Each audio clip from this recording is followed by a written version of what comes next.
Picked it up, I believe. Yep, there's my voice. Live stream. There. Bam.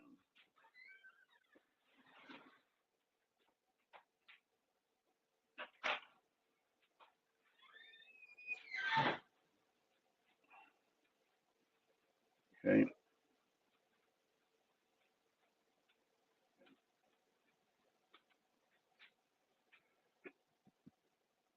And there's the chat down there.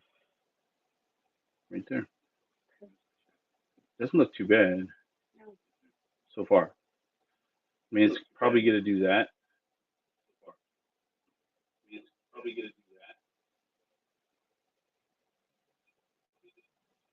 You don't need to have that on. All right, I'm going to go out.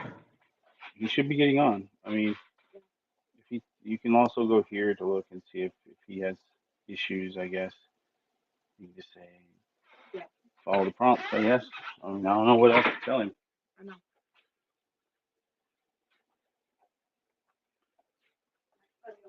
Me too.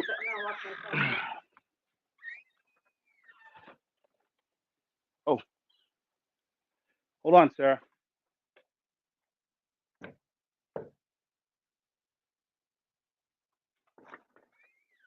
Go and share this. We need to share this to the messenger group. Oh.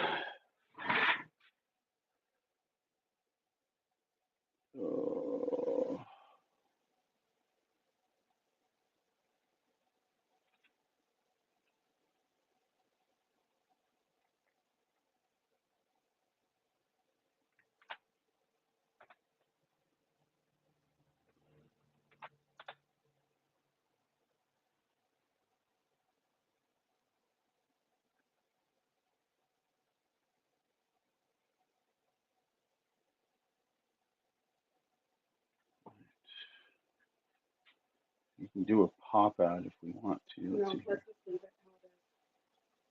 how it is. Okay. I like how it is. All right. I'm not locking myself in. Or you can lock me in. No, it's fine.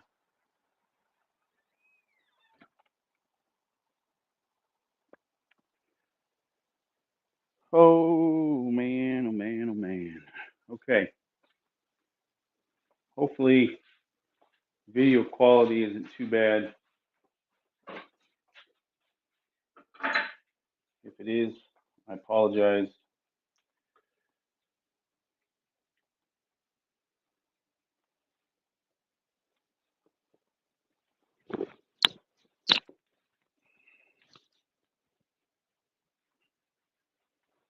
We are going to get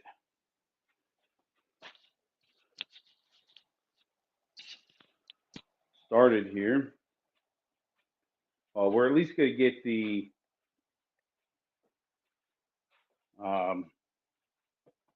forge going, get it hot.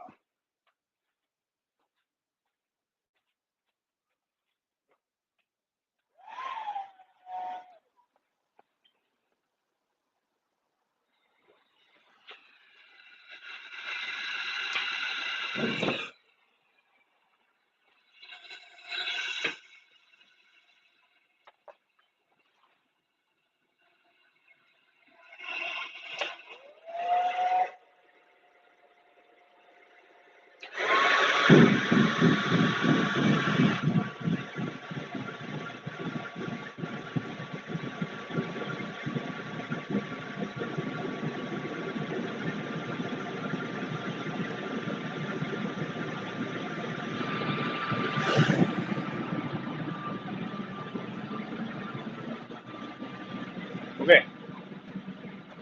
Not bad.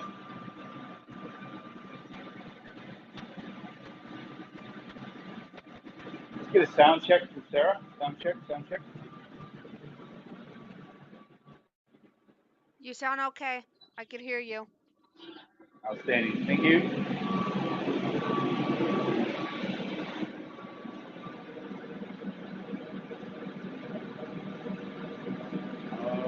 Okay, so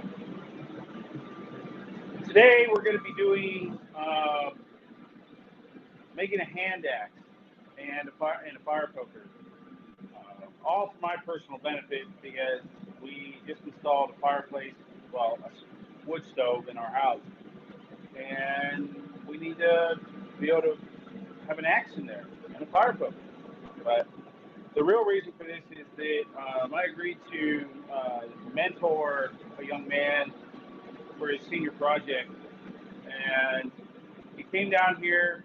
I think it was in like July or sometime this summer, and we made a hammer, we made a pair of tongs. He learned a lot, but he needed just a little bit more. So that's what we're doing today. Is that we've been a little under the weather here, so they weren't going to travel from where they are to come here, and so we're going to do it via Discord, so he can be on, watch, ask questions, take notes, type deal. And we're basically doing the same thing. You know, when you make an axe versus make a hammer, and a fire poker and versus tongs, the base principles are the same. There's the biggest difference is the end product, but leading up to that, it's all the same principles. And so whether you're making a hammer or making an axe, you start the same. You finish differently, but you start the same. And so the same thing with a pair of tongs versus a fire poker is that all the base principles of smithing are the same. The end product is different. There's a few extra steps within making a pair of tongs. It's not in making a fire poker, but the premise is the same. So we are going to be doing the fire poker out of a piece of 5/8 square. It's roughly 24 inches long, and then it'll be a pretty heavy duty fire poker. And then we're going to be doing this axe out of a piece of this mystery high carbon. We made fireman's axes out of this, and it's really good stuff. So this is 4.5 inches long by 1.7 inches tall, and we are right at an inch thick. So this is what we're using here. And that's what we got going on. So we're going to be sticking this in the fire, and then let's see. Let me get my pair of tongs here. Stick this in the fire, let it get heated up, and then we'll bring it out once it's hot and mark our point for which we're going to start forging. So that's in the fire.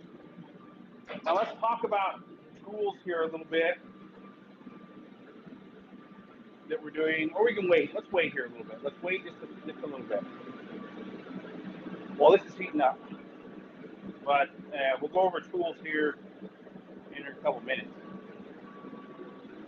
But this is my first live stream on YouTube in the new place. I did a few at the old shop,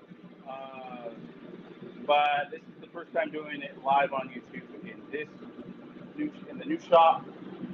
And as everybody knows, we've been going about 100 miles an hour, trying to get the tiny house done, which we did. It's livable. It's not done, but it's livable.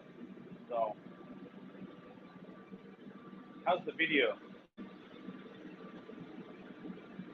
Sarah?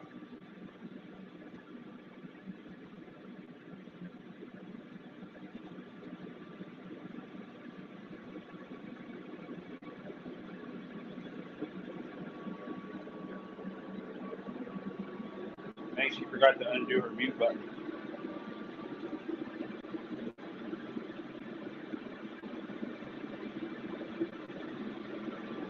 Well, hopefully the video's good. We won't be using any power tools throughout this entire process. The only power we're going to be using is the forced air propane gas forge. That's it. So all shaping is going to be done with the hammer. All grinding and stuff, we're going to be doing with hand files. Now, this is potentially a 2-day deal here. We'll see where we're at the end of the day with hanging this and everything. But really, it's not about, this isn't about a finished working axe, right? This is about forging a hand axe. So, you know, hewing a handle and hanging it, not necessarily part of the deal. But we still might do one tomorrow showing that whole process.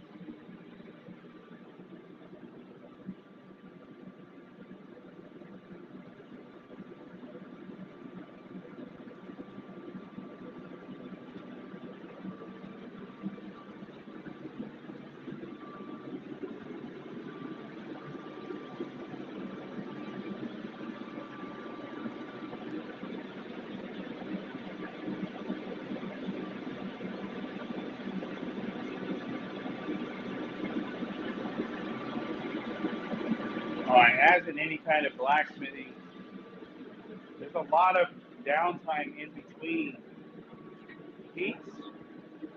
So doing a live demo, you get a sense of just how much time it takes to do something. Normally, when you see a video out on YouTube, it's been heavily edited and cut down to just the action. None of this in-between stuff. Today, if you're not privy to what it is to work in a blacksmith shop, this is what it is. There's going to be times, downtime, sit down on the chair, you know, just kind of waiting. One thing we do need to get is our, oh, there it is. Okay, we have our punch lube, and we'll go over just what that is here in a little bit. And I need to get some new welding gloves. It's going to be hot when I go do it. So we're going to want to have some kind of protection. I do have a glove. I just can't remember where it is. I don't normally use gloves, but for something like this, it's not a must have, but it's a good idea. I'm going to turn down the forge a little bit. It's spitting a little bit of fire that we don't need. Don't need about wasting all this fuel.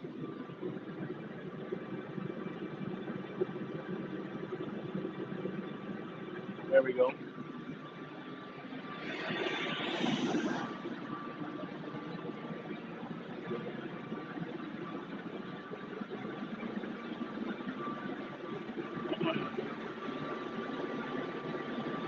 Okay, so let's go over the tools we're going to be using. We're going to be starting out with I believe this is a 6-pound short sledge. That'll be our main hammer for this process we're going to be doing. The main tool we're going to be starting with is this drift right here, this snub-nosed flat drift. That's the main tool we're going to be using for the starting. When we go to actually make the eye of the axe, we're going to move on to our axe eye punches or drifts. So we'll go from the snub-nosed flat drift punch to this drift right here. From that drift, we'll go to this drift. And from that drift, we'll go to this drift. And that's how thick they are. And then the final drift, the shaping drift, is this guy right here. This is the final eye drift for shaping the eye of our axe. This is what's going to determine the shape of the half or a handle.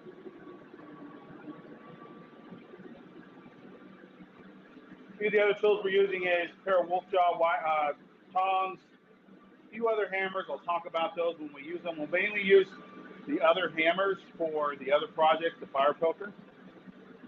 For the most part, we'll just be using this big hammer right now and the snub nose flat drift punch.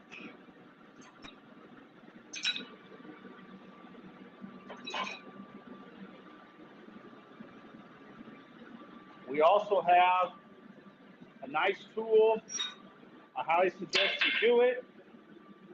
You get one, is a hook ruler, metal hook ruler. You can't buy them, you got to make them. And well, you probably can buy them. Easiest thing to do, go to Harbor Freight, buy a square, and then cut it down into a hook ruler. This is really great for measuring stuff. So at the top, I have two big ones and a small one. You know, you hook it on the end there, and you get a nice. This is a 6-inch face on my anvil here. You know, it does heat up, so be careful. And the punch lube we're going to be using. This is what's called punch lube. This is beeswax, graphite, turpentine, and some other stuff in it to help make sure that your punch and your drift doesn't heat up and get stuck in the eye that you're making.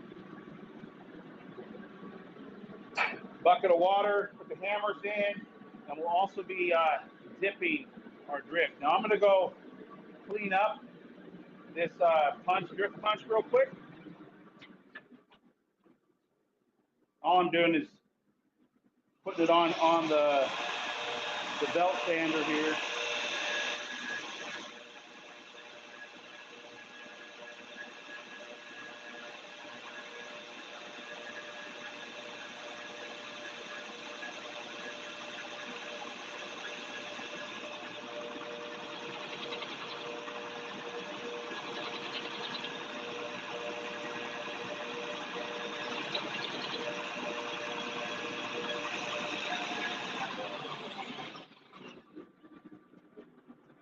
Okay,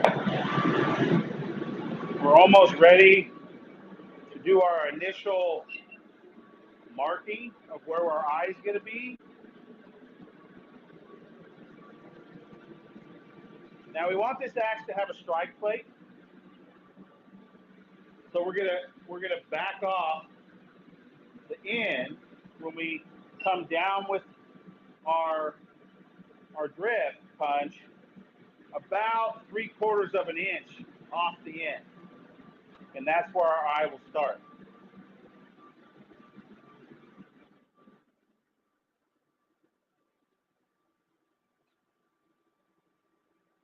So I had a few axe lengths floating around, but whatever. I'm not going to worry about it.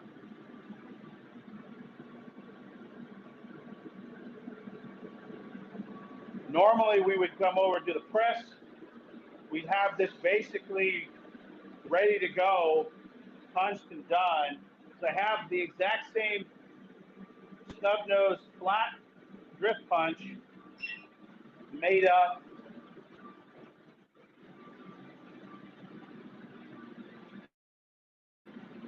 on one of these.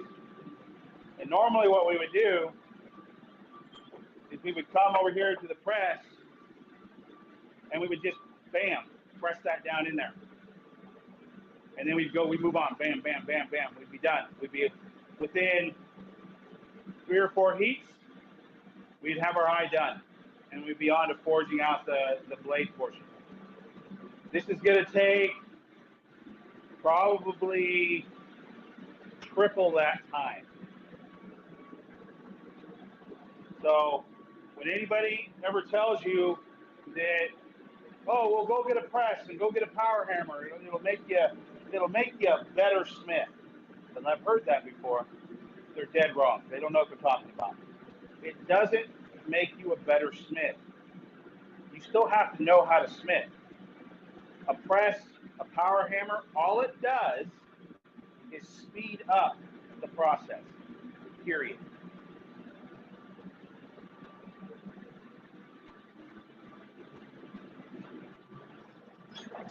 Oh, there it is. Looking for that.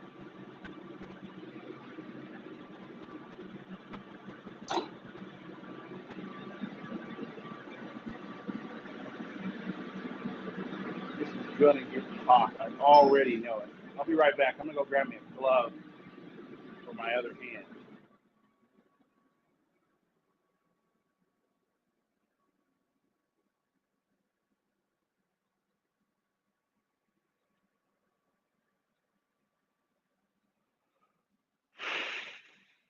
Oh, let's see here. These aren't the best gloves to have, but they will work.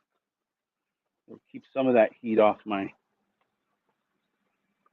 hand at least.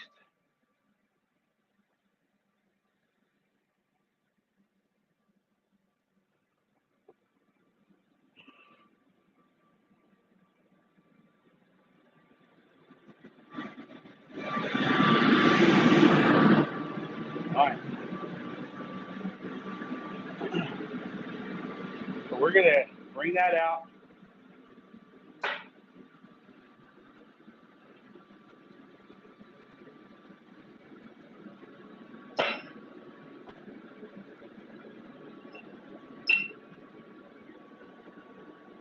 I'm gonna come in. I'm gonna set it this way, and I'm gonna begin here like this. Bam. And I'll show you what we did.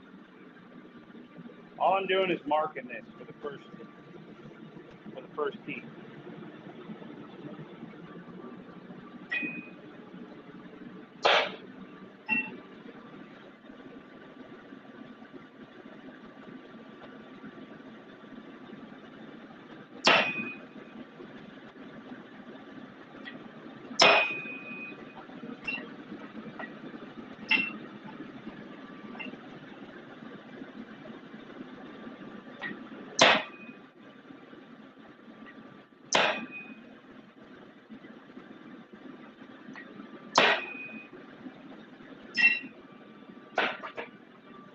Can't really see it. You might be able to. But all I did was put a little mark indentation where I want my eye to be. Right there.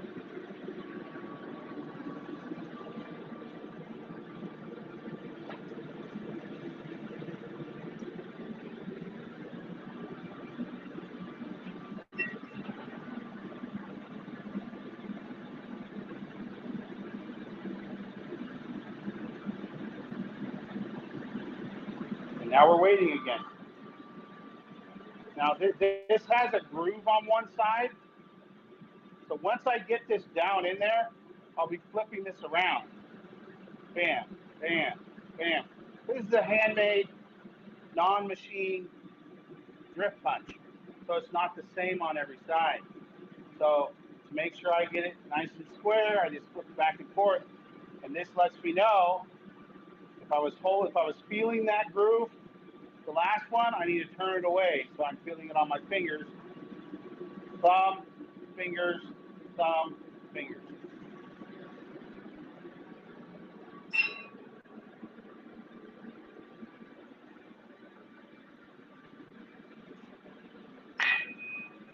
We are going to help knock some of this ring out here a little bit. I'm going to take one of my magnets off of my other.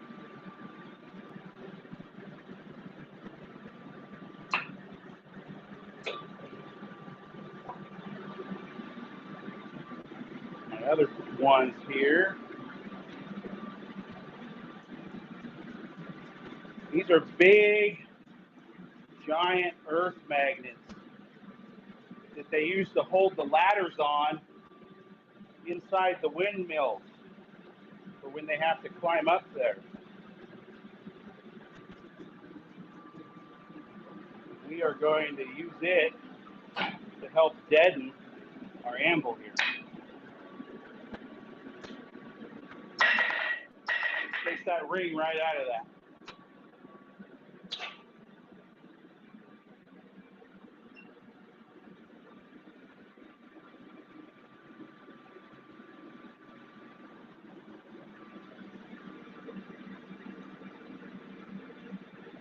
So I have this set pretty low propane wise. There's no gauge to it. It comes right off the tank, and I ball valve it. Um, and basically, I have a forced air. I have a hair dryer pushing air in there, and the excess oxygen is what's also being burned in order to help create the heat and maintain.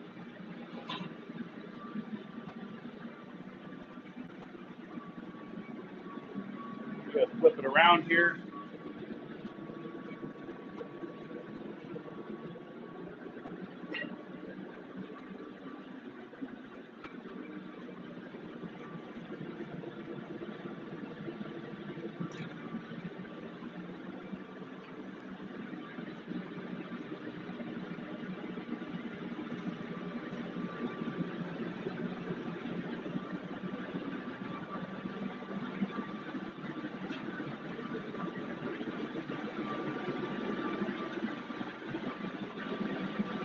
Okay.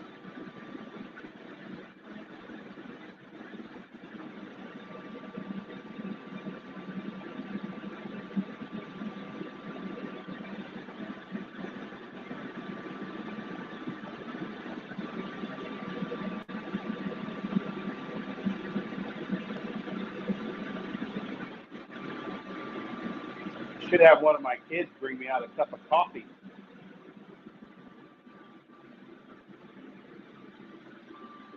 I'll have him do that right now.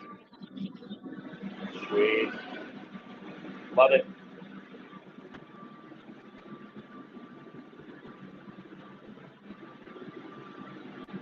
So I'll talk to you guys about what I want to kind of do while this is heating up.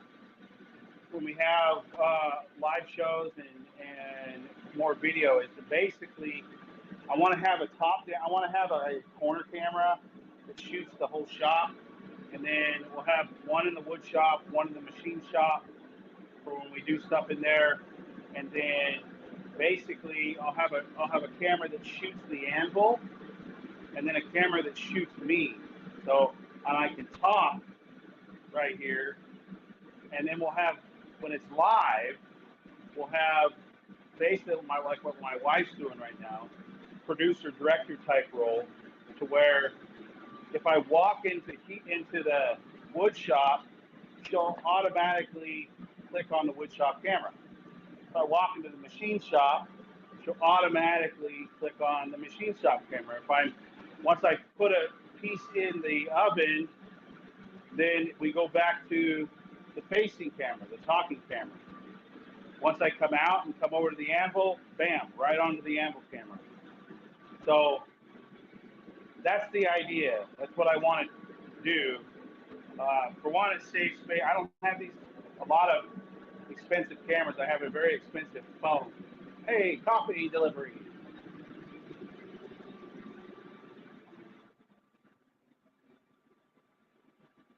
Thank you.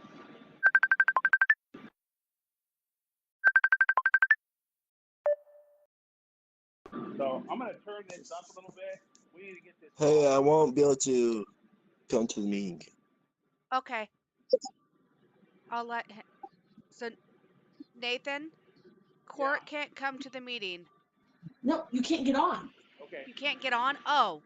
Yeah, Why won't it let you on? it shows a verification code and try it several times, it won't work. That is weird because it should be just you click the link because I used to use it and I'm not tech savvy. And I could click the link that he sent and it lets me on. Right. Yeah, you join. You basically No, sign cool. up, It's and you come something's in. wrong with Discord. I don't know what. And Okay. well, Well, he's live.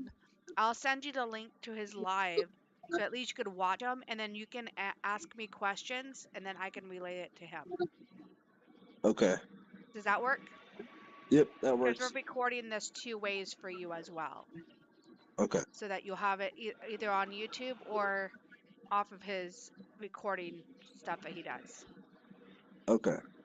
Yeah. So perfect. I will just send you the link to the YouTube. Okay. All right. Thank you. You're welcome. Bye. Bye. Okay. The technical difficulties on the part of my students for some reason. Oh well, we're doing it live for a reason, so that he can still go get in the chat, type out a question he has, still be part of it, and then she'll just relay the question to me.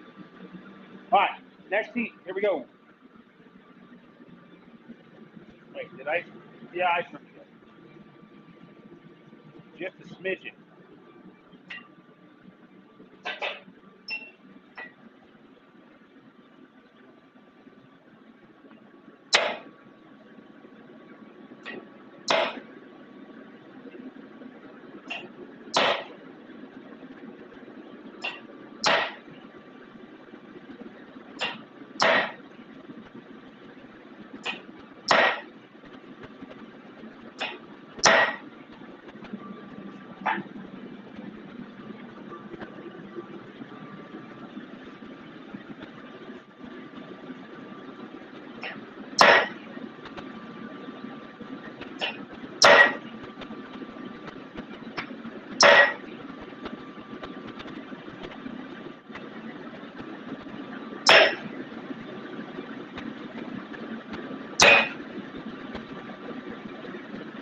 Just correcting a little bit here.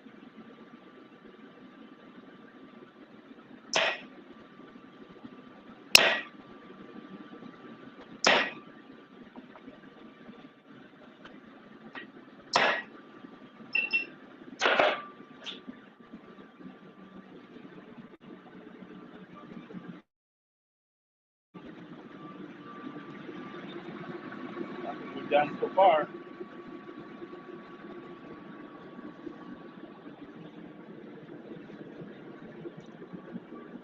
Now, you may be wondering, well, why aren't you doing both at the same time? Why aren't you doing the fire poker and the axe? Well, for one, that's a big piece of steel, and it has to take longer to heat up. So you're like, well, just pay attention, and you can pull out that fire poker and draw it and be drawing it out. Yeah, I could. But as we get farther and farther on the fire poker, the amount of heat the forge needs to heat the big piece is going to take longer and longer. We got to turn the forge up, which then overheats the fire poker as we get it drawn down and out to its points. And so then we end up having problems with the steel because we overheated it. So we're just going to do it one project, then the other.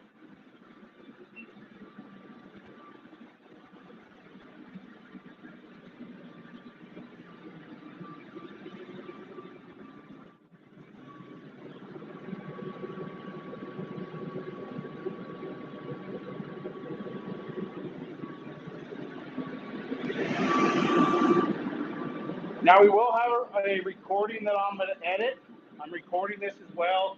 At the same time, I'm streaming it live, so that I'm going to go back through and edit this down into a video without all the bullshit involved.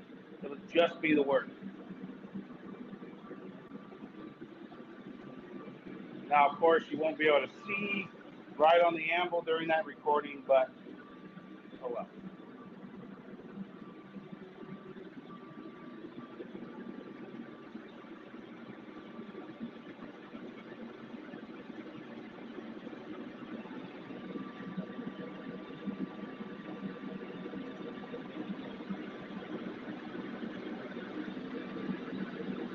Steel is moving really good.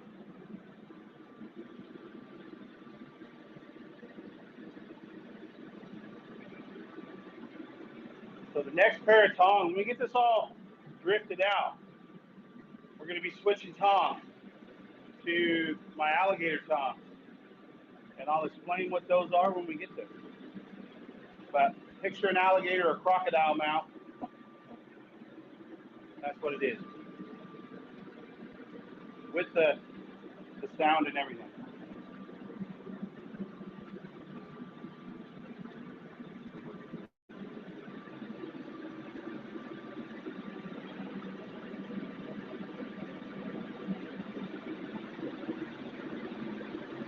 There, you should be able to just, that link should already be copied, and you should just be able to post that, I did. copy and paste that same link that I did before. Okay. I did. I sent it to him. That sucks that we couldn't get him on here to talk. Oh well.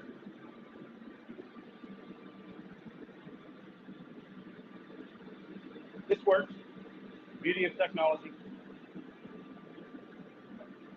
All right.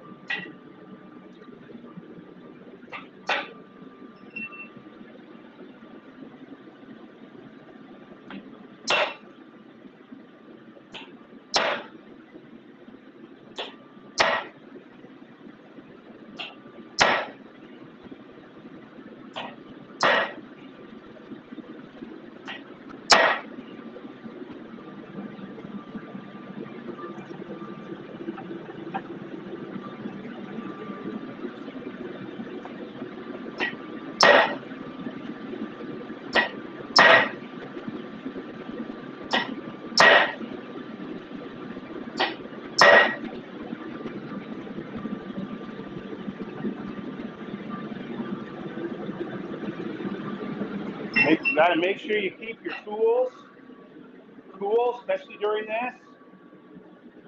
You want your ammo to kind of heat up so it doesn't pull so much heat out.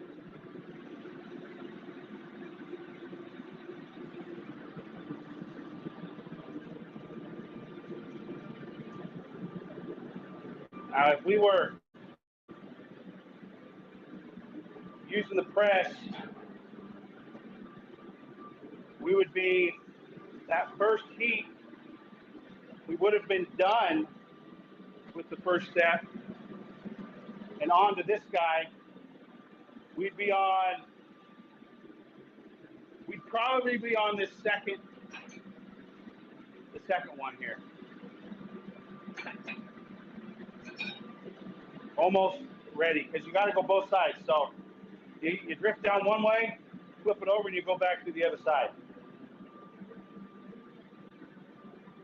We're not making a pickaxe eye where it's conical. And so like on a pickaxe, the head comes off so it can be strapped to a pack, you know? Head comes off, strap the freaking handle and everything onto a pack, and you're good to go with a pickaxe. With an axe, you could do an axe that way, to where it's conical eye, to where everything the more you use it, the tighter it gets, right? And then when you're done using it, knock the handle out of it, put it in your pack. You can make them that way. I don't make them that way.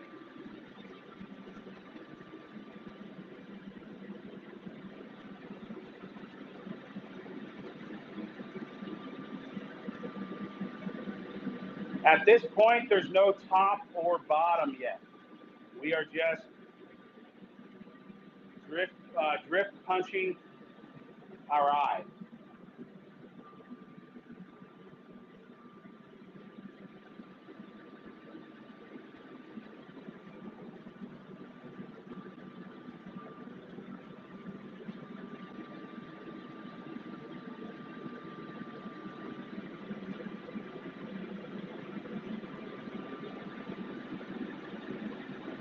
The main reason I don't have the camera closer is because I have my doors open. This is behind the forge, so the heat's not getting to the camera. And basically, I don't want to have to be moving that camera in a live show. It can get rather distracting if you're constantly moving the camera. So I hope everybody's viewing is good, but that's why we have the camera back there. All right, next heat.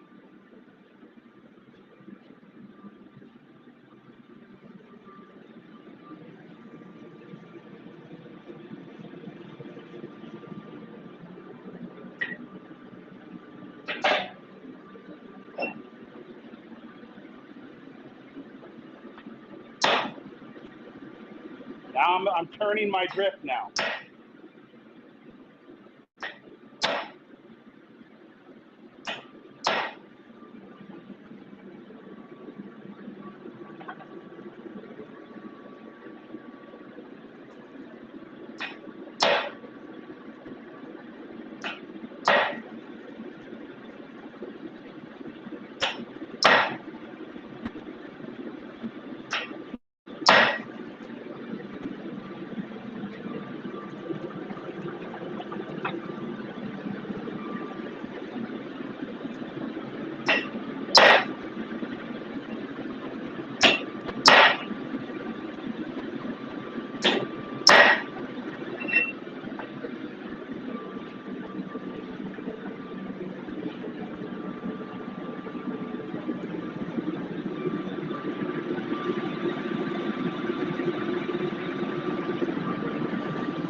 Now when I get my mill and my lathe set up in the machine shop, I'll be definitely milling my faces.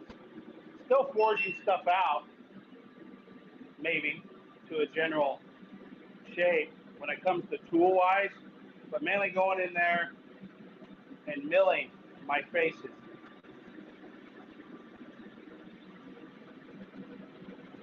This was forged and then ground on the grinder, and so there are deficiencies in it.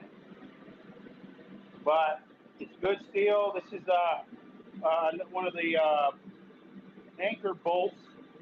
It was about that long. I might have one. I have a bunch out there. There's one right there. So it's one of these right here, and these right here are what hold on the blades on a giant wind turbine. So very, very good steel.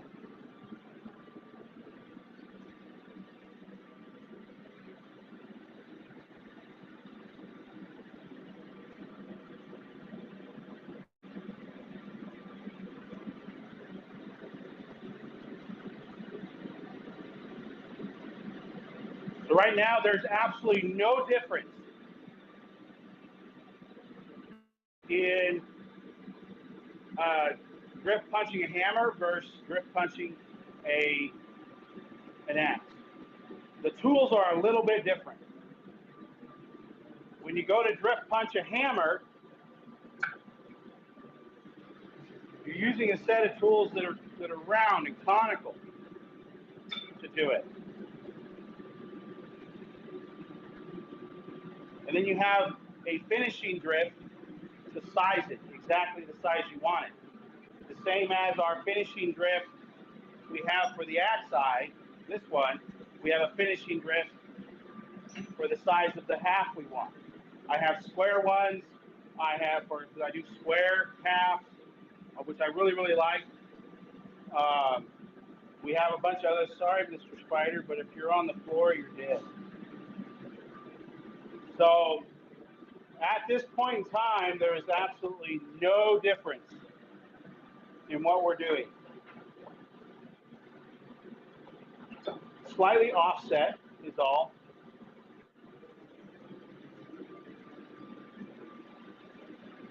But we're following the exact same steps you would for a hammer.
We're about halfway through. See the bowls right there?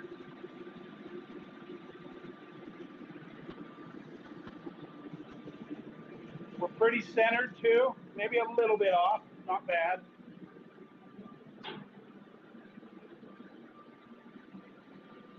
I'm not too worried about it.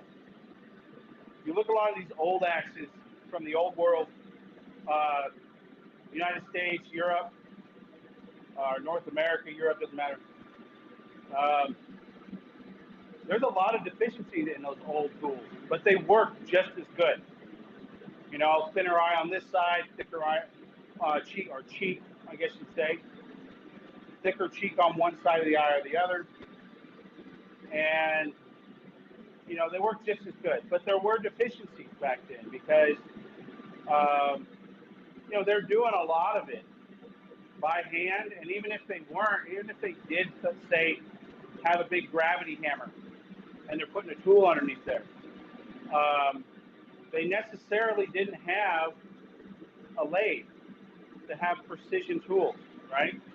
So they had either kick grinders, they had pedal grinders, big old grinding wheels that they would grind this stuff on, and it was very, very labor intensive work. And so they would try and do it as quickly as possible to put a product out, knowing that that product is still perfectly fine. It's just not perfect. This day and age, you can have slight discrepancies, right? But I mean, it's a slight discrepancy is still may not allow you to sell the product.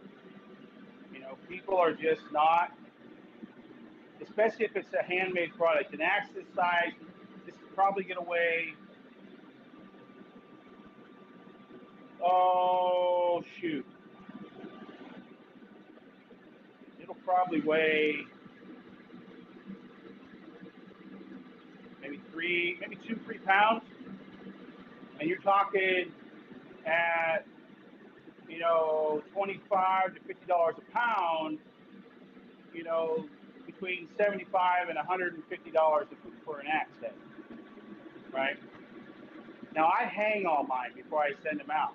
There's axe makers today where they don't hang it, but what they've done is they went out and made a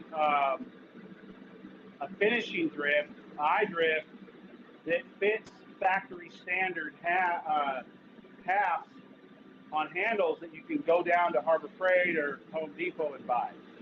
And so what they do is they make the axe, heat treat it, and ship it out.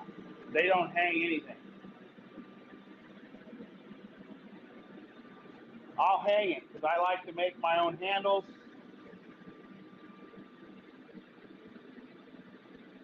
I like them to be styled. You know, very rarely do I just make a, you know, straight old handle for an axe or a hammer. It's unique and handmade. So.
So we're right there at the point where it's starting to want to stick a little bit in there. We're a little bit over halfway. Still not too bad. A little thicker on this side, not a big deal.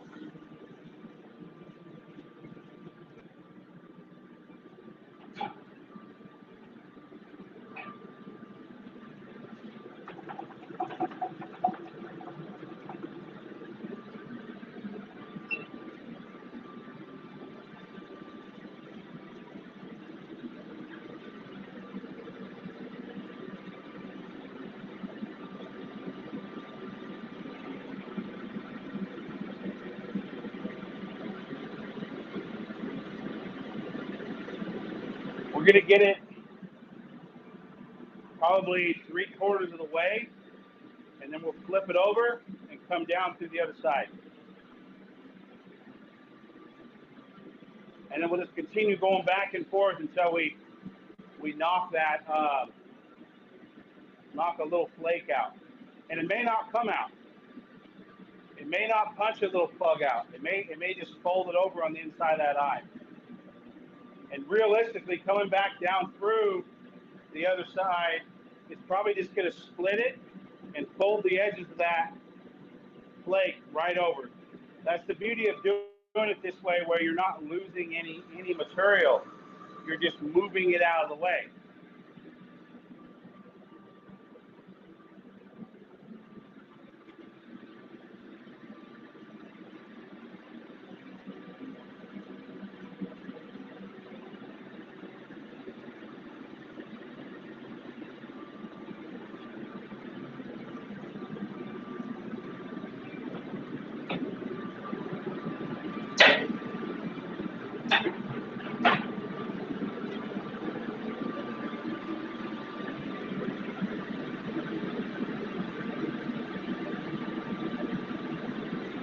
And the beauty about this big anvil is I can put these guys right down through there. Now, there is one that when we get to these guys here,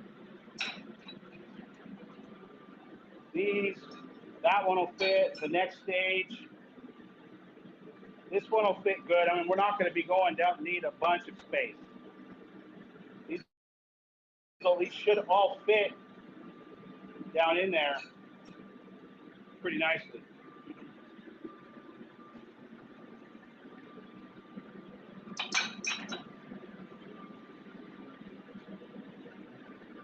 All right, we're retaining a lot more heat. Anvil's heating up. It's not sucking as much of the heat out. We're able to go back to our drift a lot sooner now. Plus the forge is nice and hot.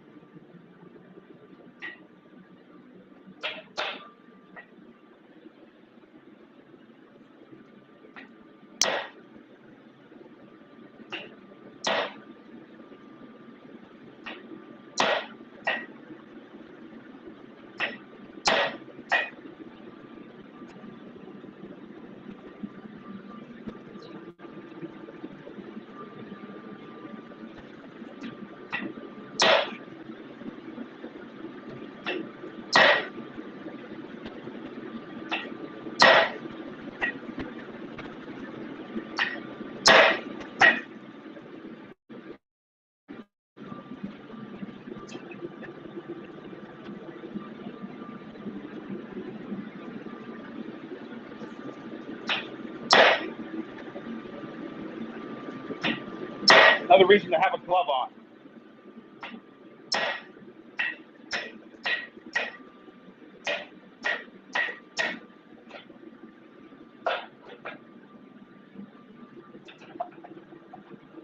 Starting to tighten up on the drift punch. So it's starting to cool down. That's a good way to, where the product lets you know that, okay, you're getting a little cold when it starts to catch real bad.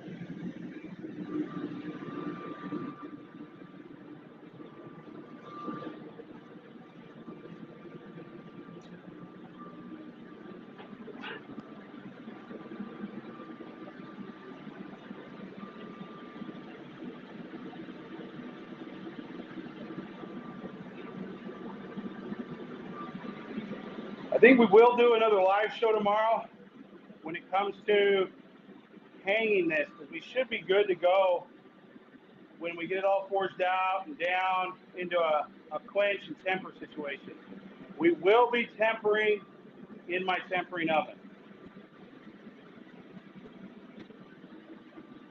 I don't have a big enough tempering iron that I can heat up yet to really temper axe eyes with fire temper.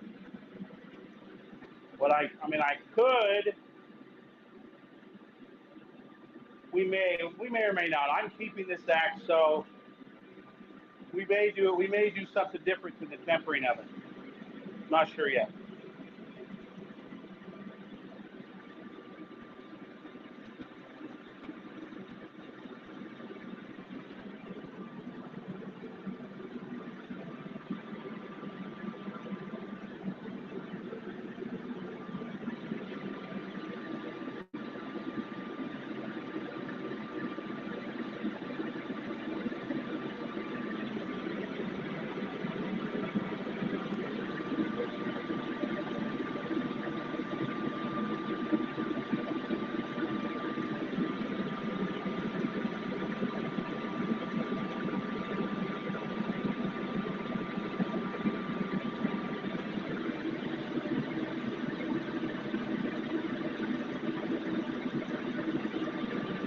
Almost ready.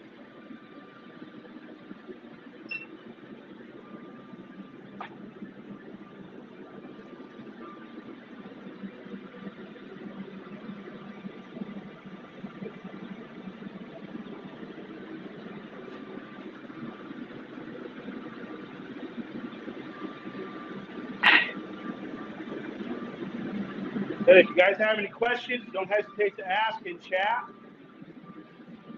and my wife will then relay them to me.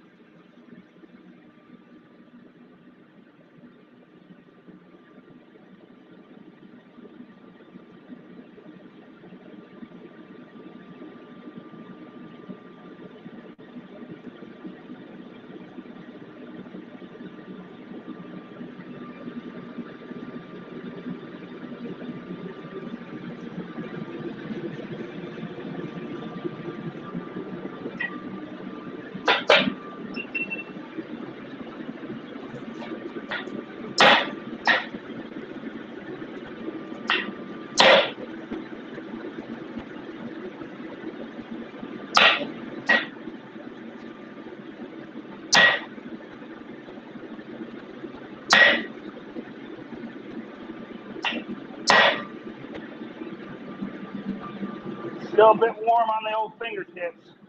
Welding gloves would be better, but I highly suggest you get a welding glove to put on your non-hammering hand.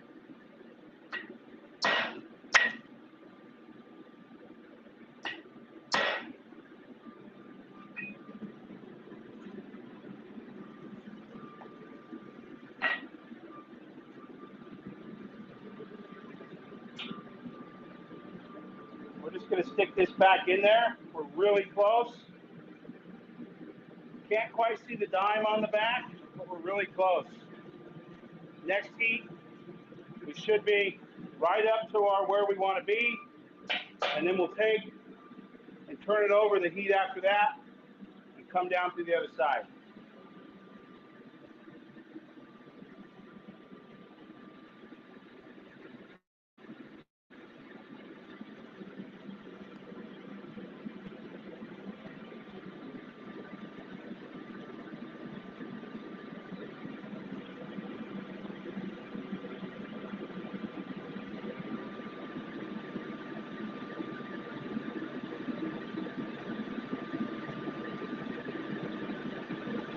Oh, my cat needs to come out here and get that mouse. Yeah, buddy, I'm going to stop feeding him. He's living the cushy life. He needs to come over and kill that mouse.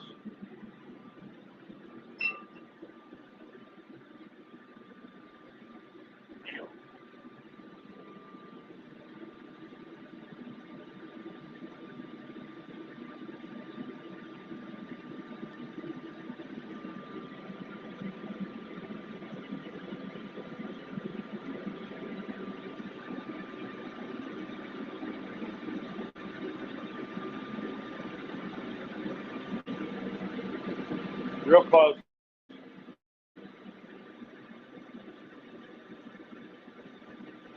What we're looking for is I need to put a new battery in my laser thermometer, but we're right about 1900 degrees in the forge, on the cusp of forge welding temperature, and you really want to drift as hot as you possibly can.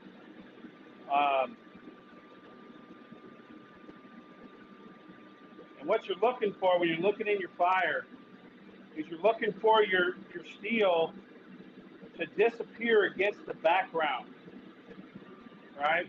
So it becomes the same temperature as your entire oven. So that's what I'm looking for. There's shadows in the back and there's shadows where the air is coming in. But so I'm looking just past my steel at not at the super bright hottest, because that's actually not the hottest part. It's that continuous temperature just outside where the air is coming in. And that's what I'm gauging the temperature of my steel on, is that portion. And it's not all the way in the back, it's just past where the air comes in. And so that's right around 19, maybe 1950. So when I bring it out, it's like, ooh, like the sun, but that's just the camera.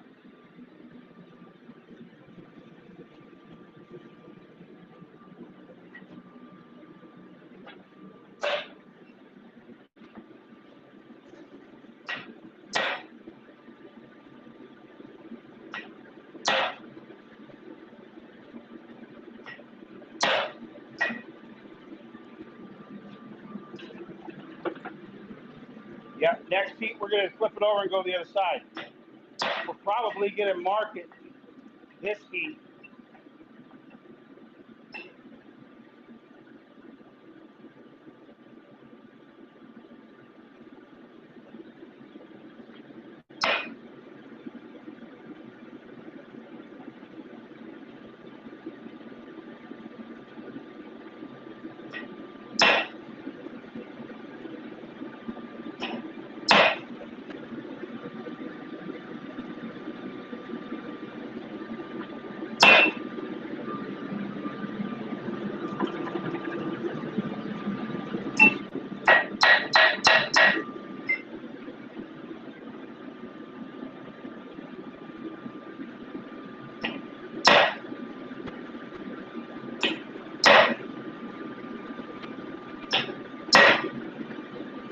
Okay.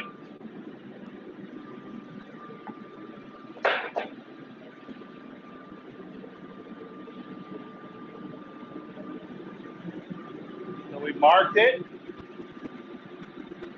Next heat, we're going to come right on that point right there.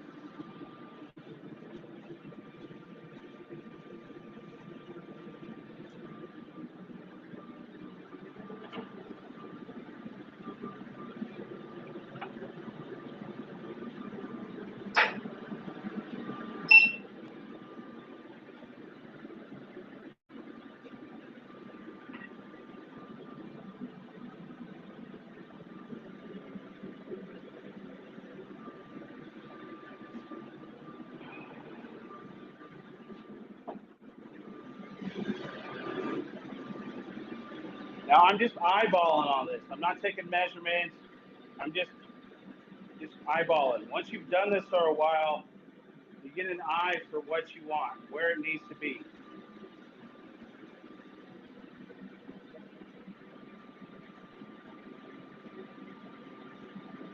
I've been doing this for 15 years.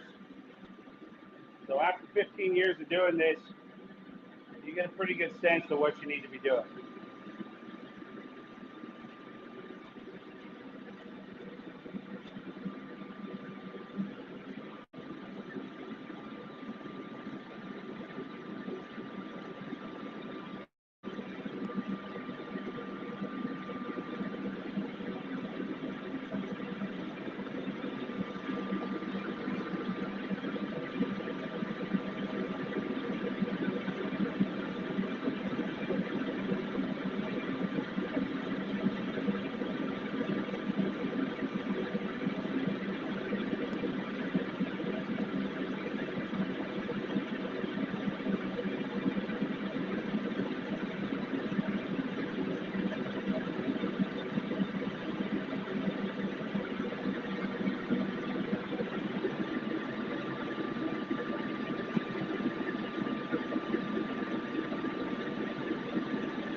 Sarah, was Court on Discord?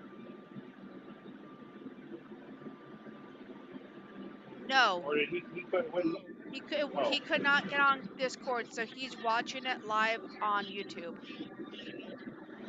okay. Anybody? No comments in the chat section yet? Danielle Blackburn said sounds good, and then Frank Ward said 4x4, and then Court said I'm on here now, Nathan, and I said perfect Oh, back to him.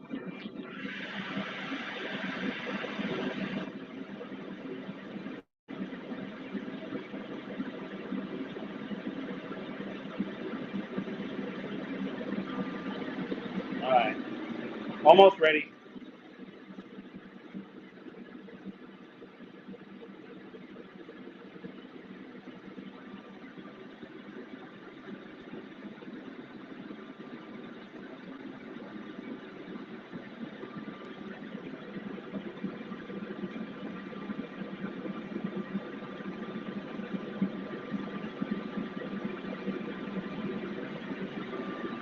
Okay.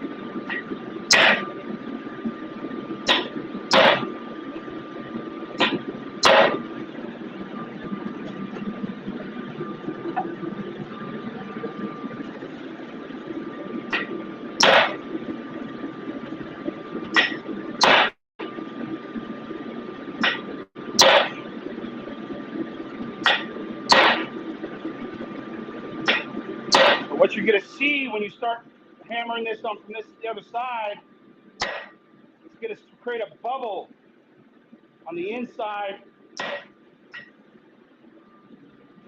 of you pushing that plug back.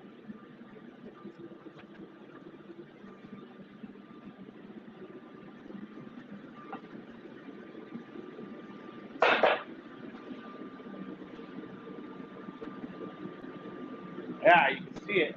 May not be able to see it right away, but you can see a little bubble starting to form down in there from us coming from this side.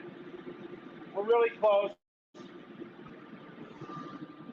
Really close.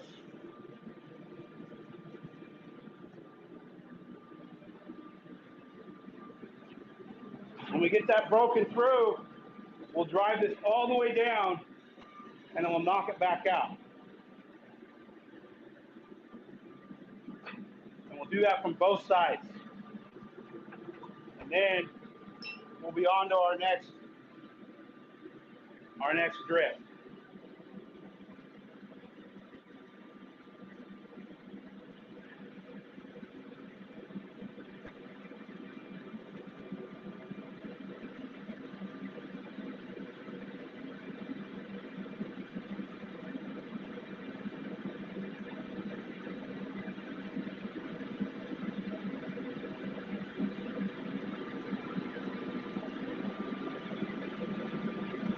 Oh, you don't need a super cool gas forge.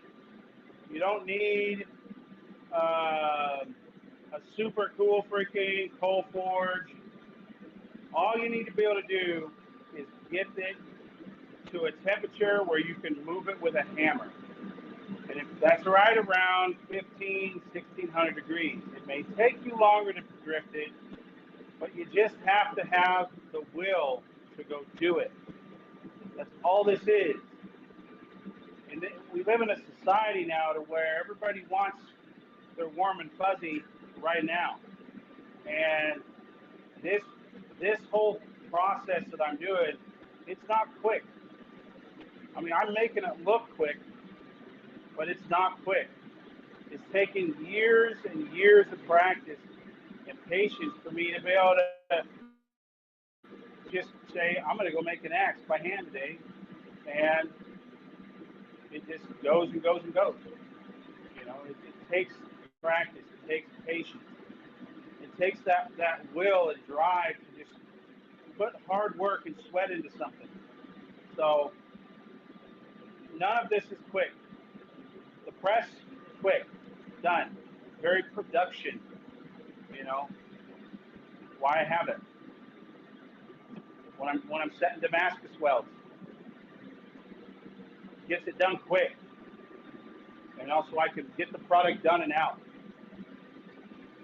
I'm making stuff for myself now. If I wasn't doing this on a live show, oh hell yeah, I'd be done already. I'd be working on the blade, you know, getting the blade portion done and ready to go, you know, so we can get this thing on the road. But for what we're doing here is showing just what it takes.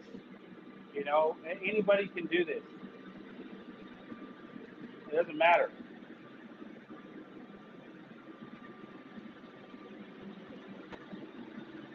You don't have to be mechanically or skilled to do it. This can be taught to anybody.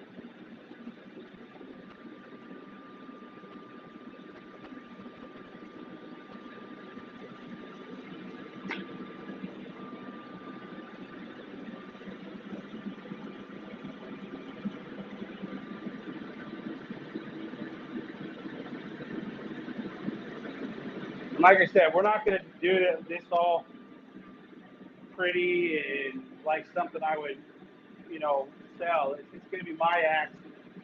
It has to be just, we're making it functional. That's all we're doing. A functional axe.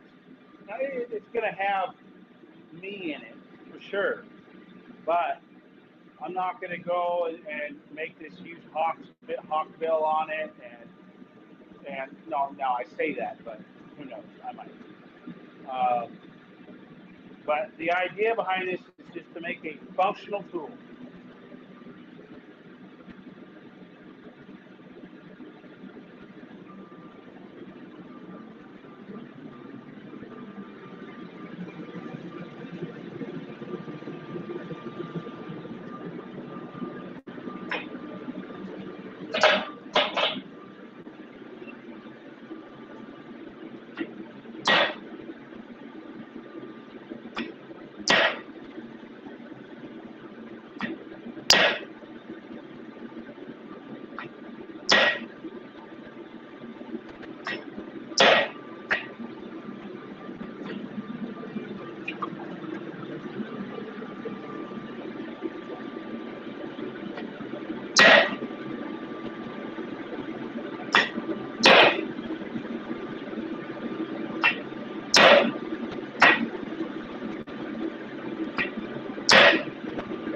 You're really going to see the bubble this round.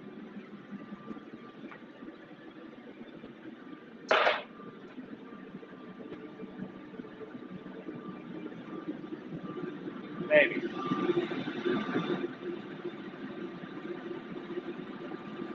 It's there. We're getting there. Almost. We're going to push that all the way down.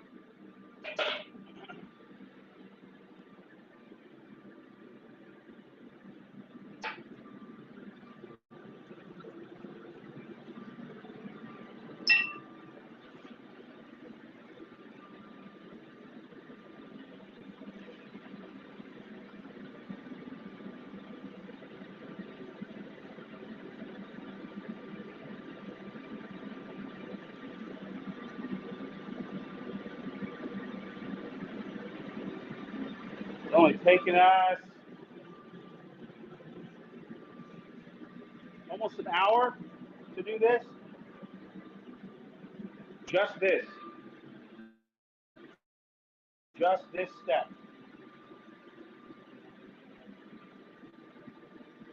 Ideally, the eye is going to take, no matter what you're using, the eye is going to take, you're going to have 1, 4, 5 steps, but you got to double those. You know, what you do to one side, you got to do the other. So you got 10 steps to get your eye, bam, ready to go.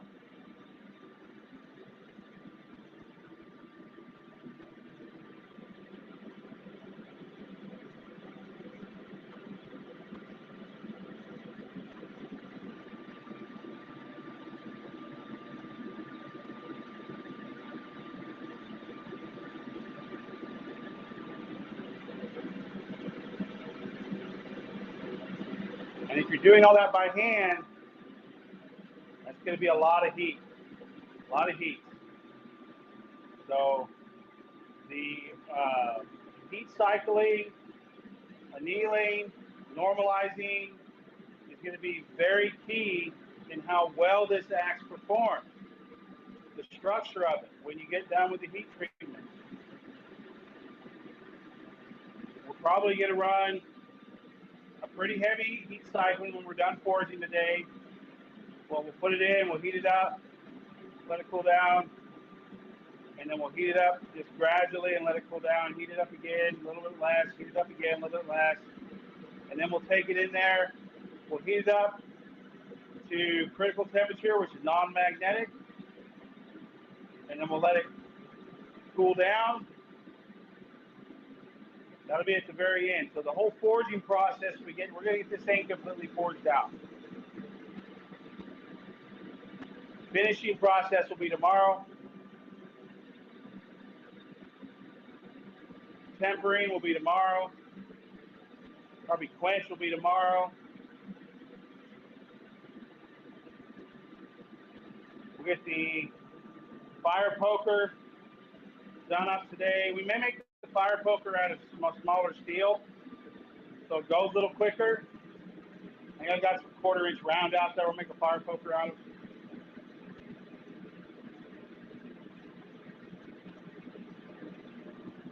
All right. I wanted to make it out of some 5/8, but I think we'll do it out of 1/4 inch round.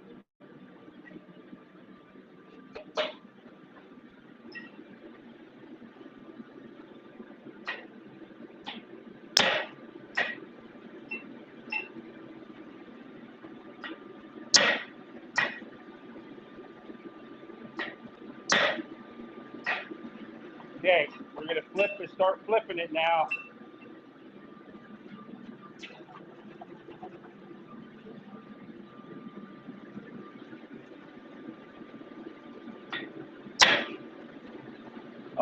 We're through. We're through. I can see through it.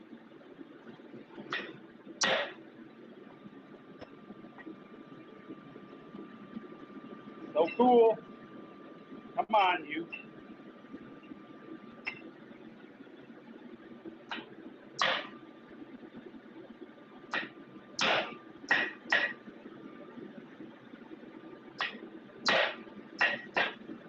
We may get a plug out of this. That'd be cool. Lose a Nathan, little bit of weight, but yeah. Nathan, Colin Riley wants to know if you're still planning on making those folder pocket knives. Eventually, I will get onto it. Yes, and he will get one. He will definitely. I will do it. I just need to get it, the pocket knives to be more precision based. So once I get my lathe and my mill, I will be making them, Colin, and you will be one of the first ones to get it on.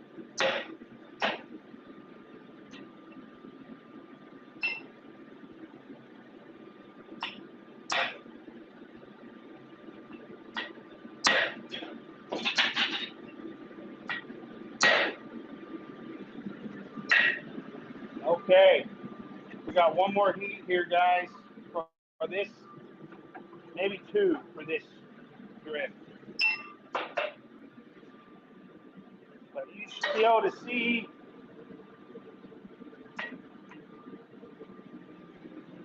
light at the end of the tunnel. Pretty good. All right, let's put it back in there. We're going to drive this thing through there, this next heat, I think. That's what I plan on doing, at least. Get it really hot. Drive her down through. We're going to go over the eye, not the eye, over the hardy hole. We're going to come down through there just like that. Bam.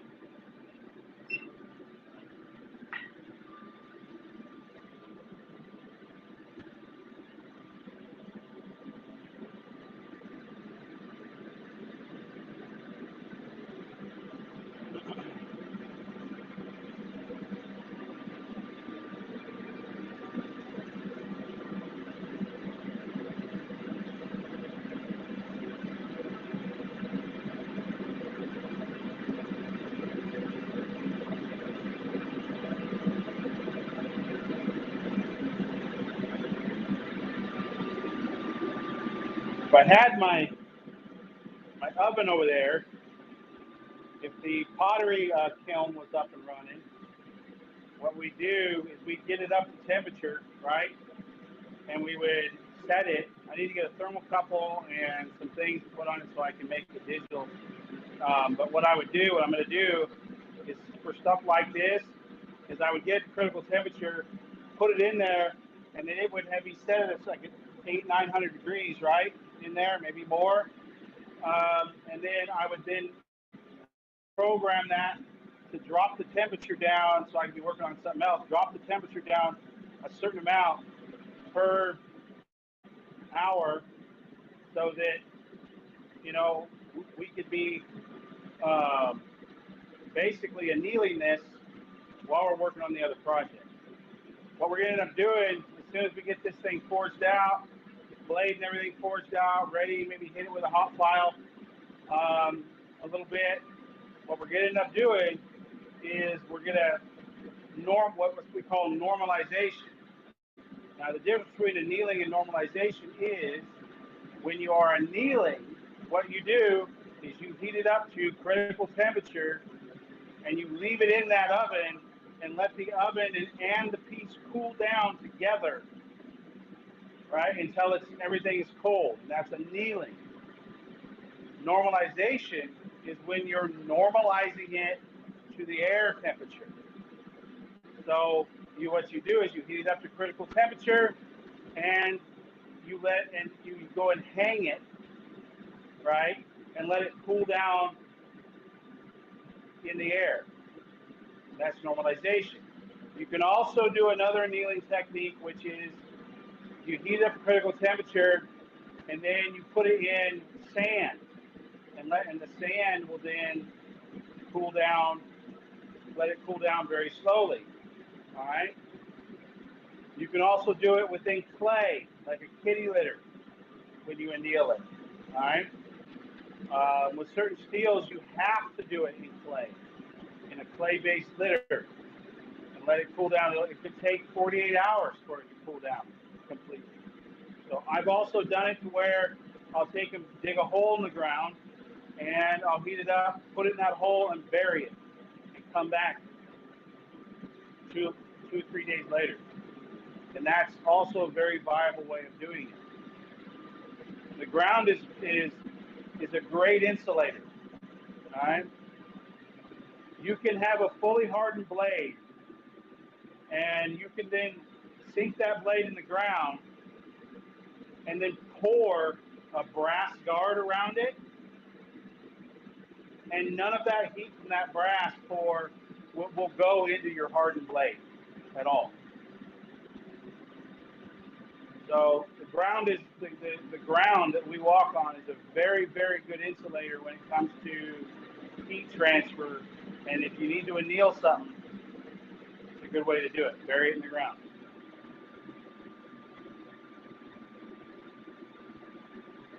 All right, we're going to run this thing right through that eye, down into the hardy.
Pull off your tool.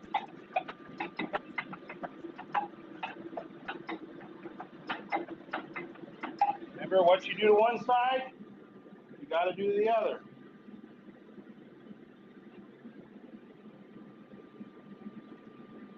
Make sure we get our punch lube all over it.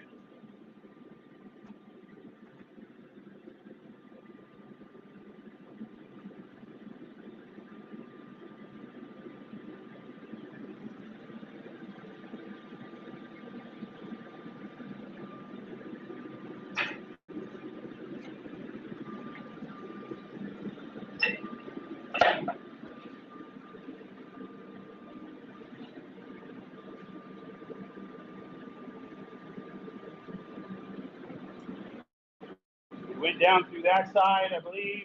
No, we got to go down through this side now. Yeah.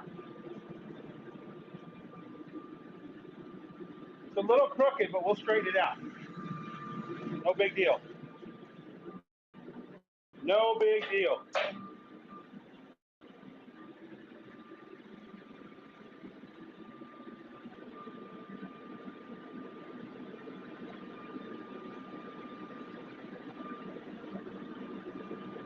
Just rubbing my glove off onto here.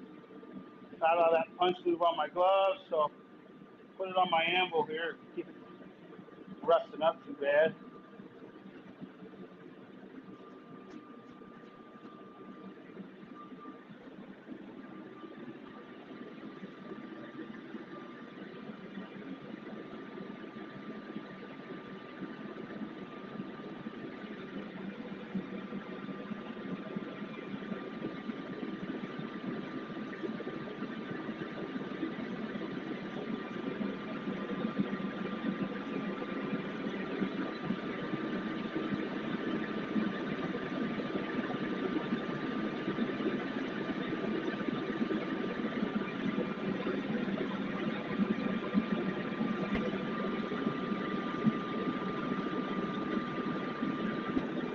We could use this guy right here. This is what I use on my press when I'm doing the axes. We could put that on there and come down through there. We don't get any on the next stage, not this one we're on right now. I think we might end up doing that. Coming through like that, setting her up there. It might be a little bouncy though. I need to make a hardy tool. Yeah, we won't do that. We might make up a hardy tool where I can bolt this stuff down and use it, but or just build a plate that goes over top of that, so we're not getting this deformation from our hardy.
Okay.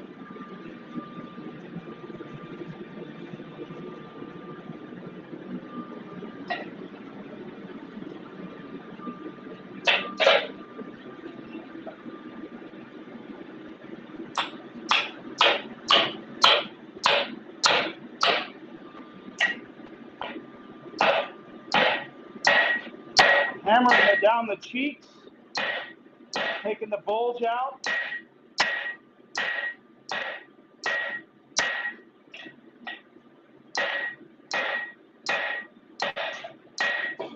It's also going to let me know which side is up and which side is down.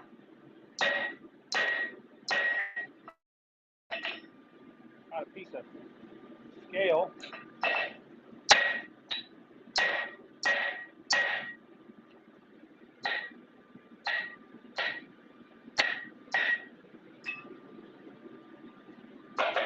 Okay, we have some forging to do.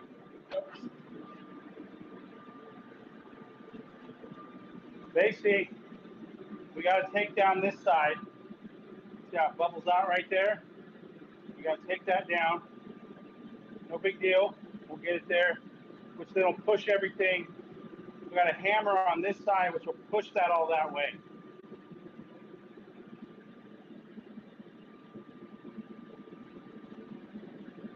Now,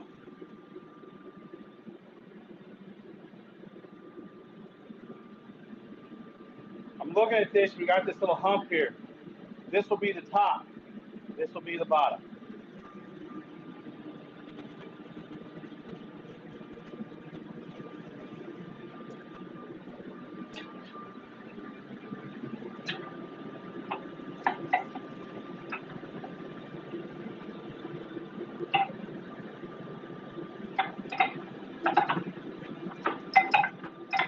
All I'm doing is dipping this in water.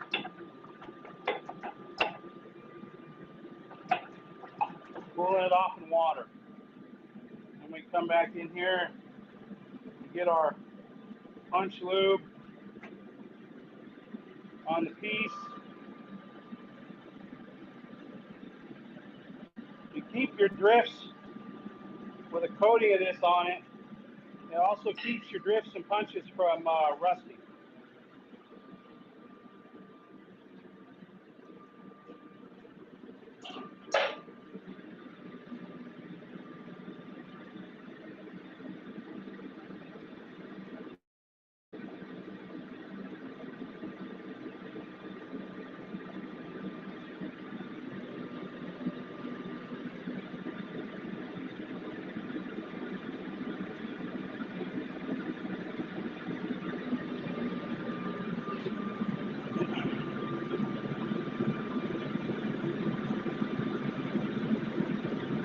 Pretty good, huh?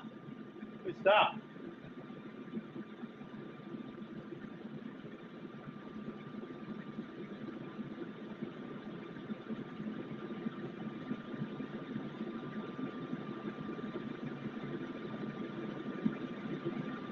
It's got a pretty long blade. It might be bigger than what I thought. But it won't be as heavy. It'll be a long blade. It'll be a worker for sure. You'll be able to split it, and I'm probably gonna put a good enough handle on it that I could probably fell with it too.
All right.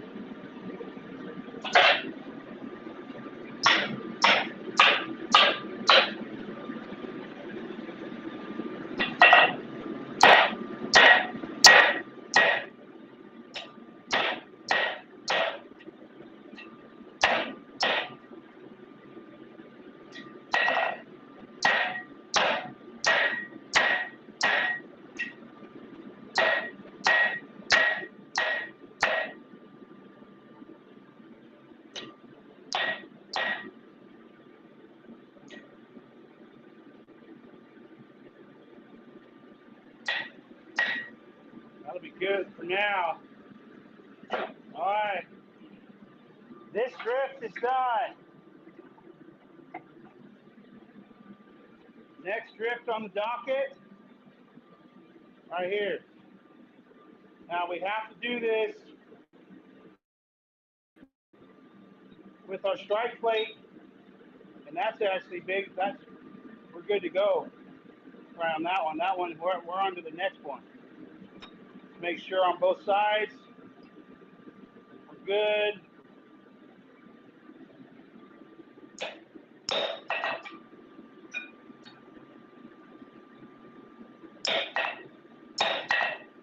Yeah. So this one's done. We don't need to use that one.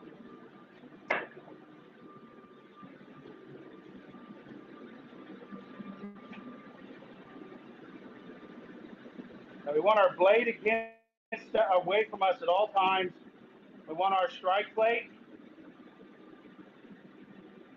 back towards us. Okay, so we're going to come down through here with this one right here. Next heat.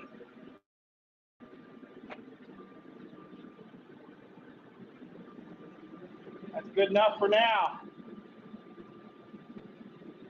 This is the bottom. So this is the bottom. Much nicer top. It'll all straighten out when we're done. No big deal.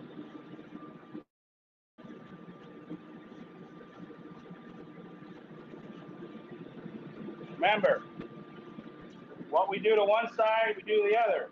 It's gonna go quick from this point on.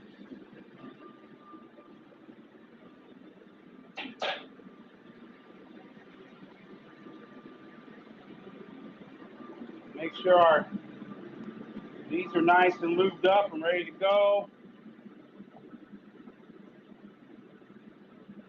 If you're gonna get something stuck, a lot of times these are the ones that you end up getting stuck.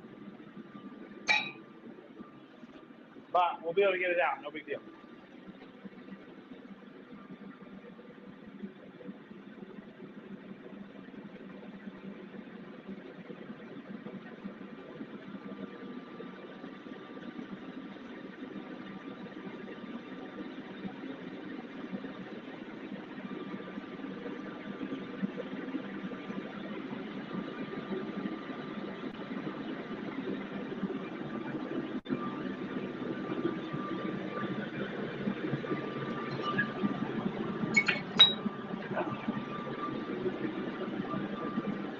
Once we get all of these done, we're going to go use this guy right here to set our fullers on the underside of the axe, on the downside, the bottom side of the strike plate, and the bottom side of the blade side.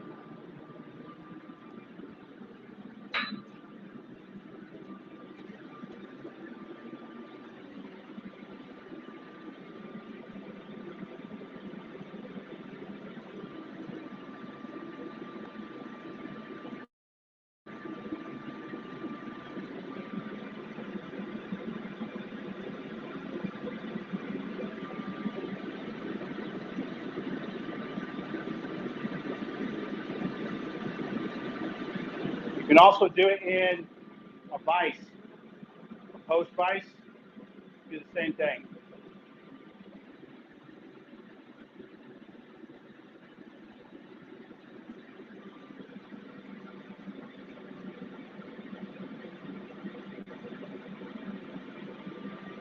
We got to go all the way through with this. We got to get this hot, and that has to come out the bottom, period. Otherwise it gets stuck.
Still might get stuck.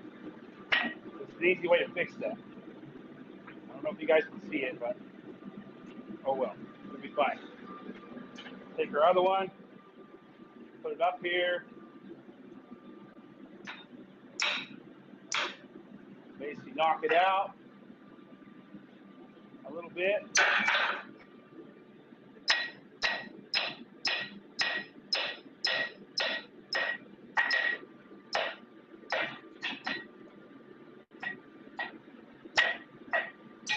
Bam. That's why it's so important that you use your punch lube on here. It helps protect it.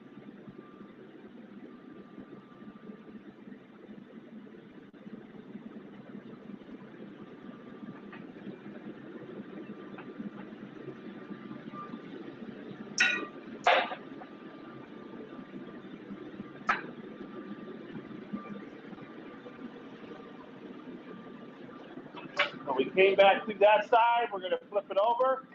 We're going to go back through this side.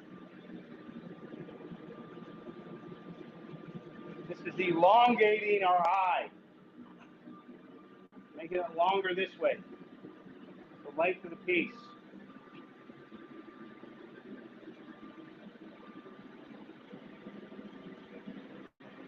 We always have the blade pointed away from us, never towards us.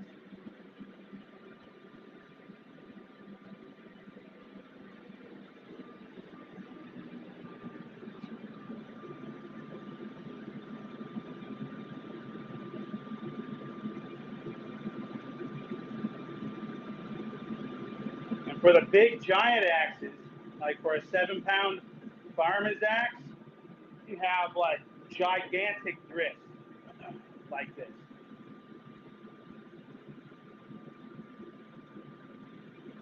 They're probably 3.5, 4 inches wide, 10, 12 inches long.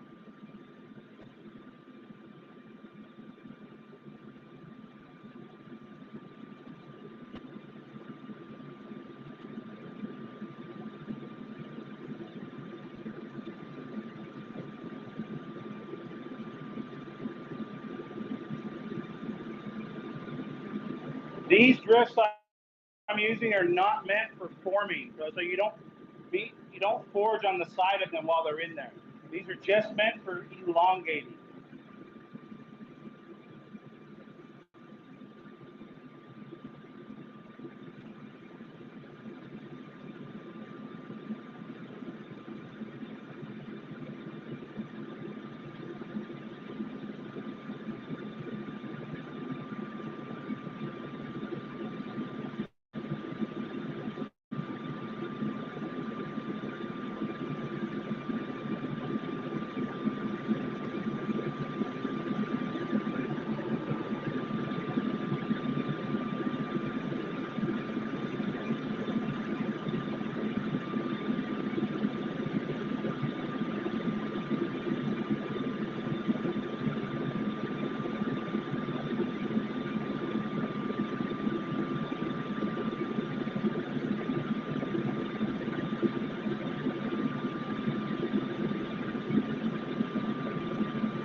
All right.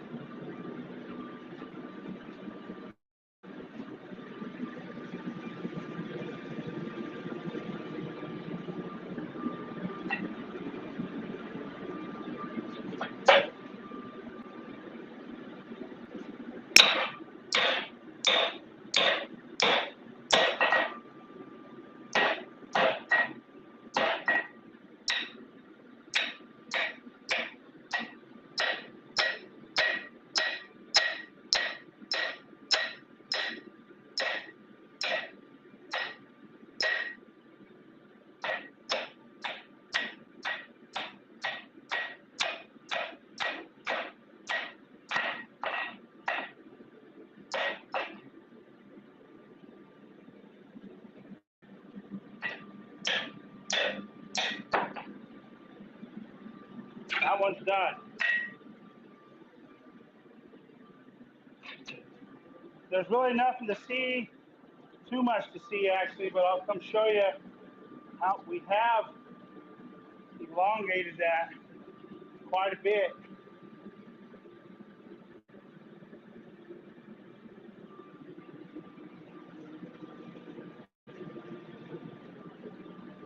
Now we move on to the next one. It's over here. The last one. And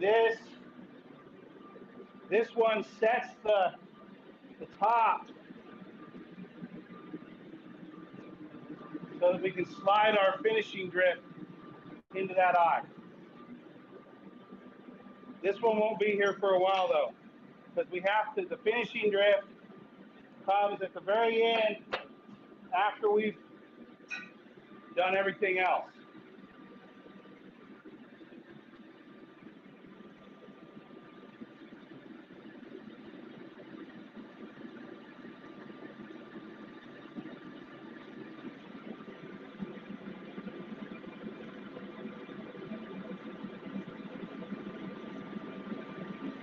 You want to leave this pretty thick too. You want to be able to split with it, right?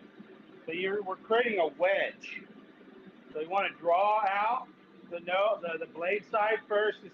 After we get done with this last drift, we're going to draw out the blade side first, and we're going to then we're going to walk it back towards the eye and make a nice wedge.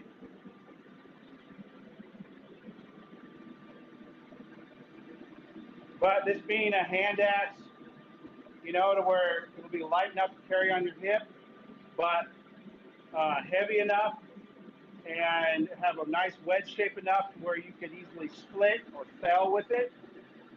Not a super long handle, maybe 22 inches. Be a nice axe. But it's going to have enough, you're going to have the dexterity to feather stick with it, split kindling with it, almost like a hatchet.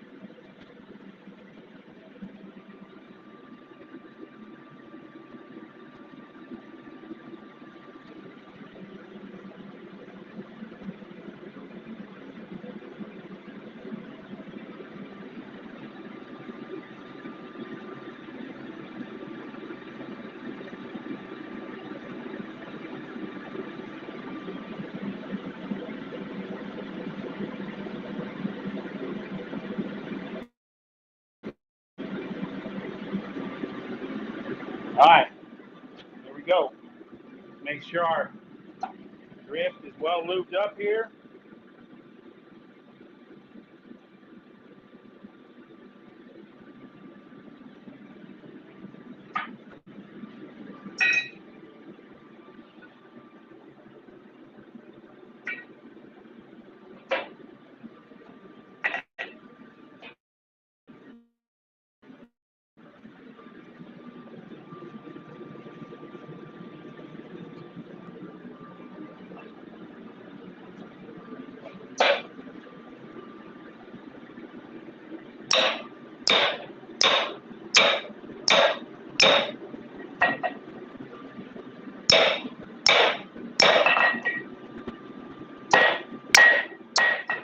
All I'm doing is loosening it up. That's all I'm doing right now.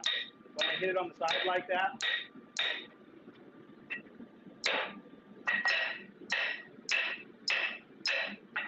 now we are a little hung up here, so we come in here with our piece, we take our other freaking drift, come over the top with it. I don't know if you guys can see that right now, but just knocking it out. That's all we're doing.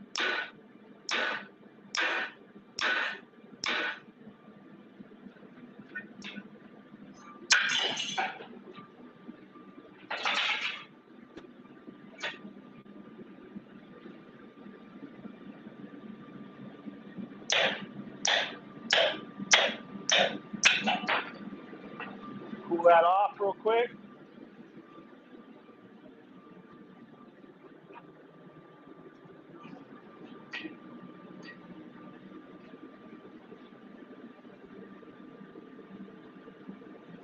Get up, take a look at it. We're good.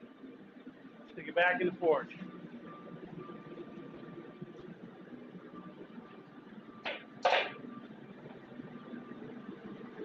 Make sure we get our punch lube on here.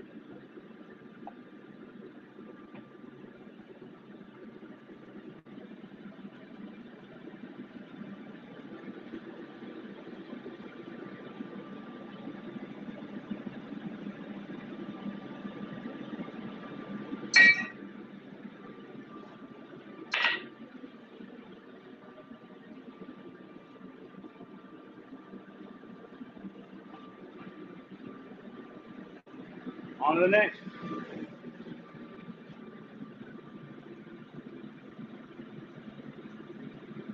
We're real close to this thing starting to look like an axe.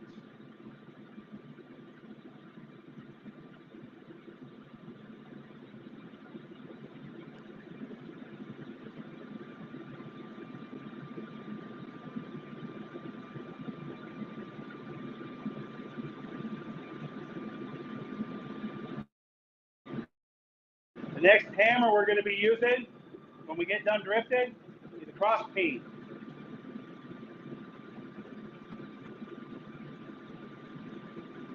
So we need to widen out our blade.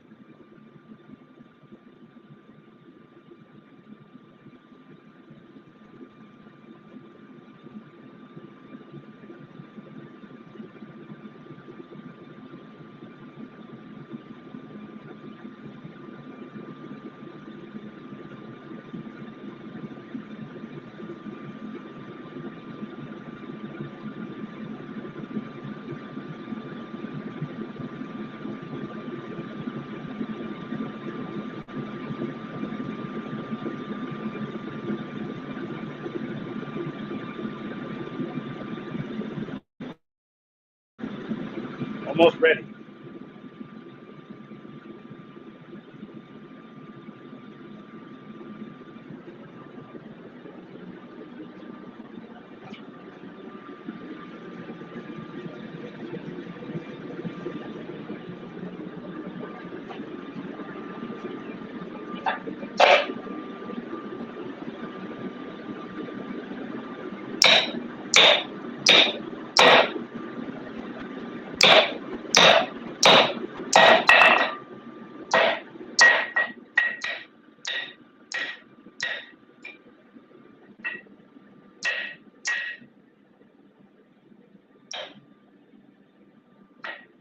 Put this in the vise here.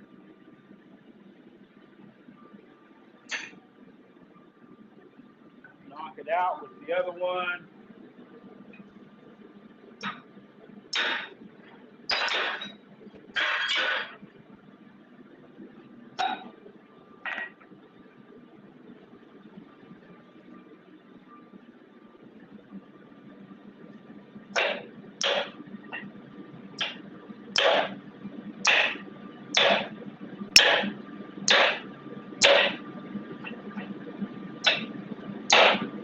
Bending our handle just a little bit, no big deal.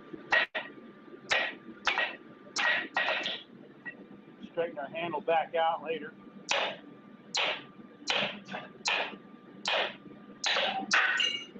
That's an easy fix.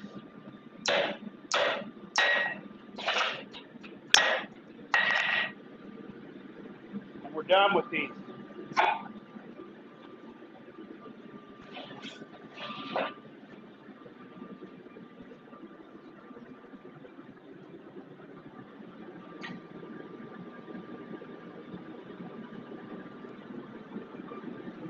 Now you can see just how much we've elongated that from before. Okay, now you look at our piece and now it's really wedgy. We don't have a top or a bottom, but I remember which side I wanted. I want this to be the top, that to be the bottom. So now we come to our alligator crocodile tops.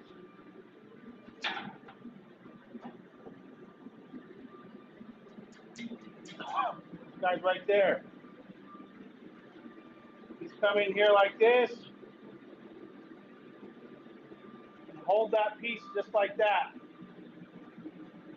right to that eye tongs work too. I have another pair up here. May not be heavy enough yet. We're going to try these first. So we're going to stick this in there, blade side first. We're going to use the cross beam. This is the cross beam.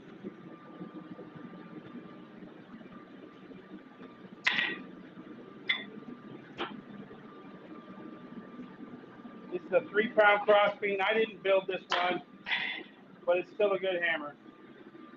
Cheap hammer.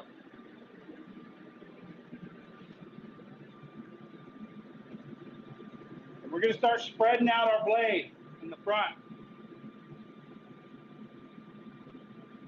Since we already know which side is the bottom side, we're going to put a little bit of a beard on it, a little bit. The beard is the bottom part that hangs down below the base of the axe body.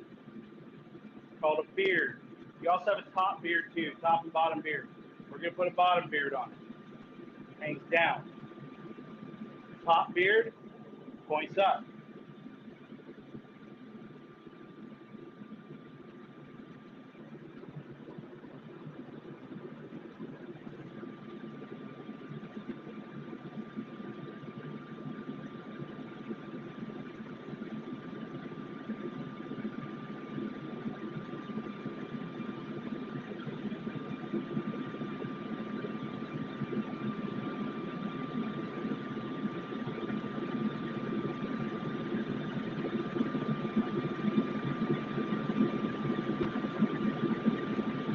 If I had a striker, we'd be using this straight peen. This is, I believe it's I don't know what size it is.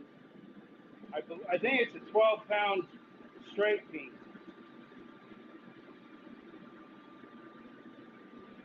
And we would have been using the big sledgehammers over here to do all this. It would have been a little bit quicker if I had a striker.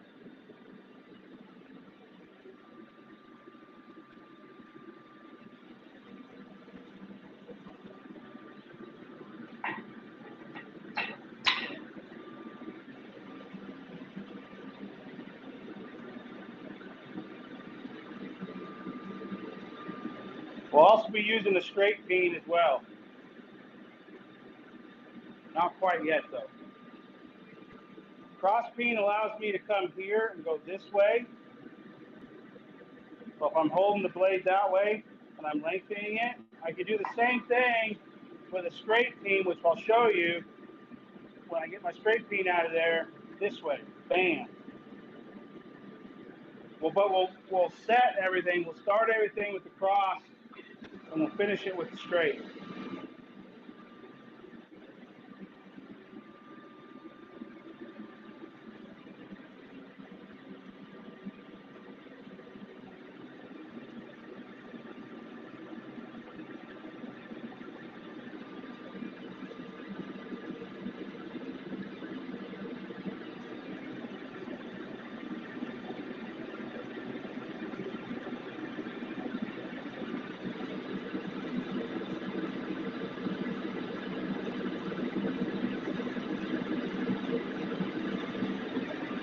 All right, here we go.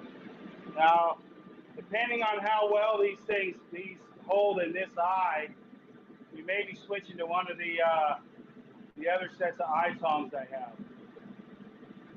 Actually, we may be going with these right now. No, that's too big. That's too big. Might be going with these right now. This pair right here. Yeah, we're gonna use these right here.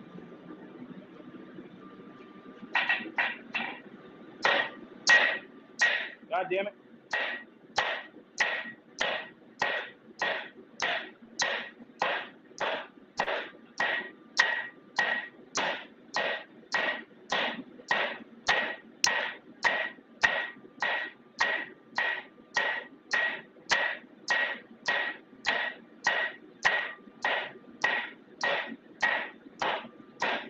Helps if you hit your material the first time.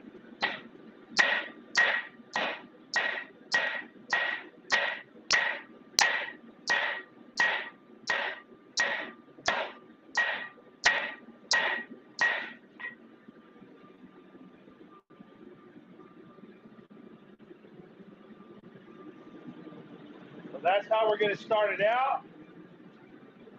Get it started. Not a big fan of the cross peen, to be honest. I prefer my straight peen, because I can get behind it. Bam, bam.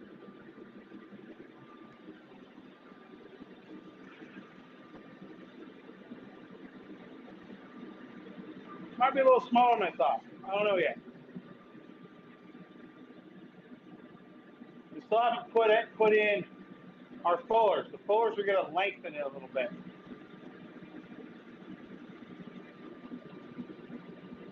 It'll be a good splitter though.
So we got that spread out.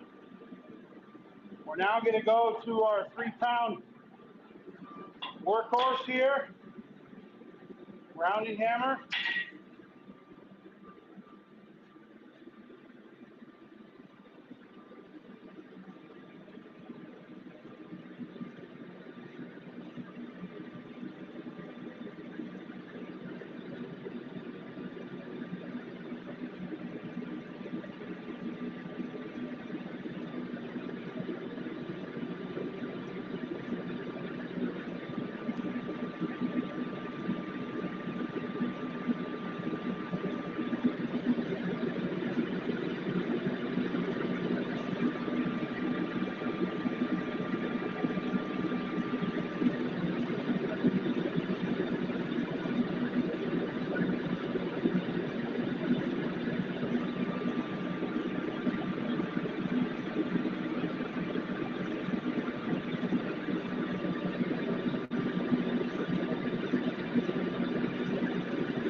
Okay.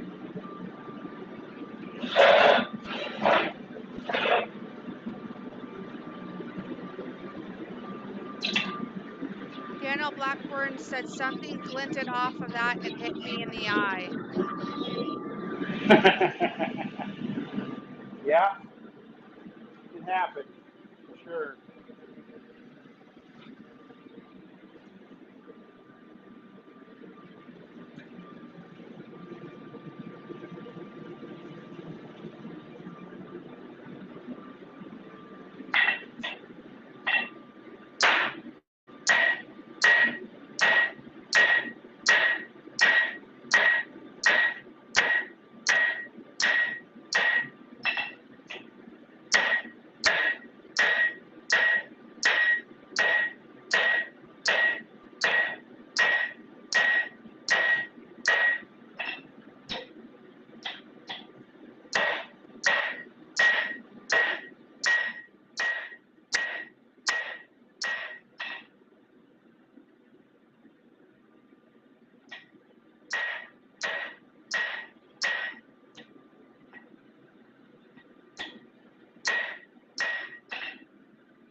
Okay.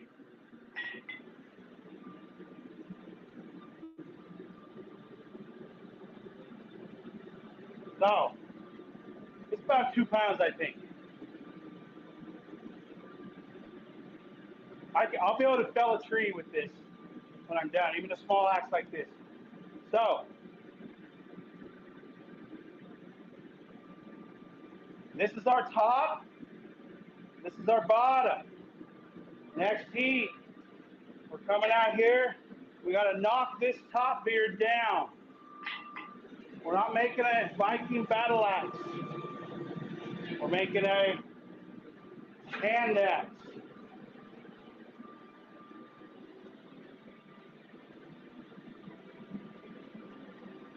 Now, I make it look easy. I know. It's not easy. But that shouldn't discourage any of you from going out and trying and doing it. I highly suggest that you go at least try it. It's like no other thing in the world.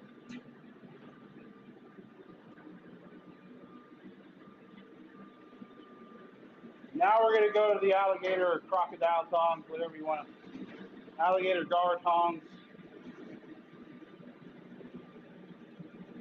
We got to hold it. These are a little stiffer than those hammer eyes. We're going to be putting a lot of pressure on these.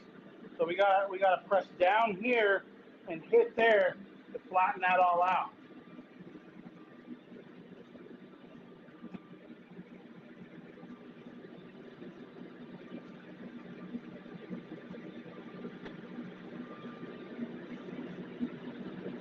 Well, that's heating up here. I'm going to go grab some of this steel over here we're going to get some of the steel here for our stylized fire poker. I know I have some in here. I know it's here, without a doubt. Without a doubt. That's a sword. Maybe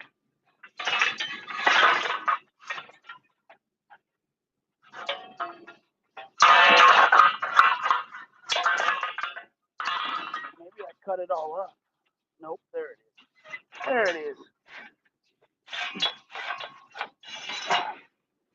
I knew I had some. Need to get my metal rack built so I can put these things on the wall. Probably close to a 3/8.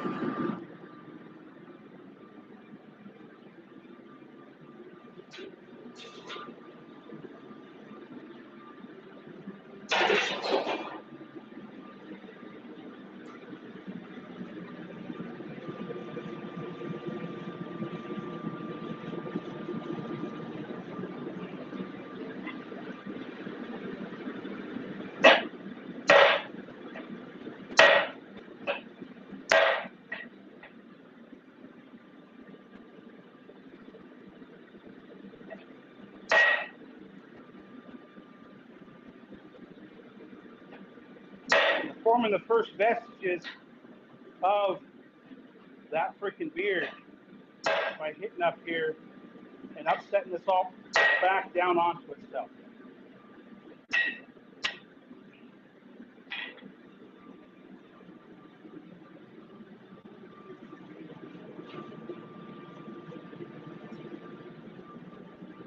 Doesn't quite hold exactly like I want it to, but I don't have a pair of tongs, I don't think, at least. I wonder if these would do it. Nope. I gotta make a pair like that, but are wider and offset, so they grab onto either top and bottom of the cheek. I think I'm gonna do that later day and make a pair of tusk tong axe tongs that'll allow me to hold on to this with a little more control.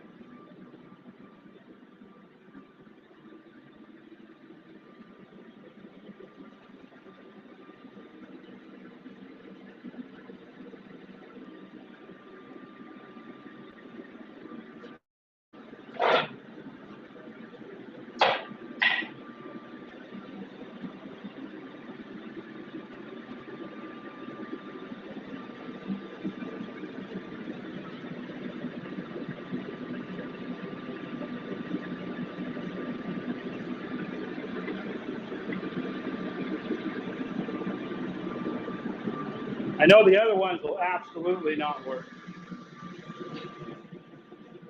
without a doubt.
Now she's looking like an axe.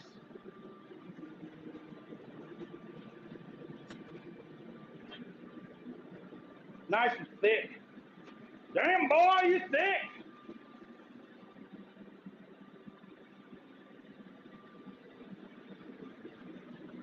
Made myself giggle a little bit.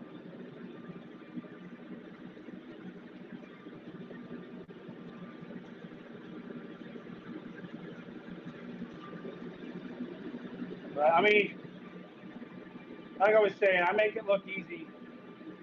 But when you first start out, this process we're doing that hasn't taken very long is going to take you just as long as punching the eye.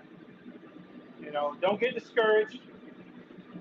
Keep on doing it. Keep on working. Keep on trying. You know, because there really is nothing better. I mean, it really isn't.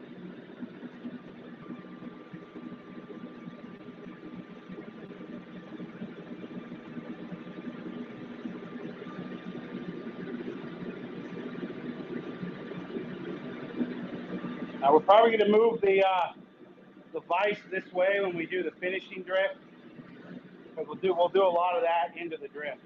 I mean, into the vise.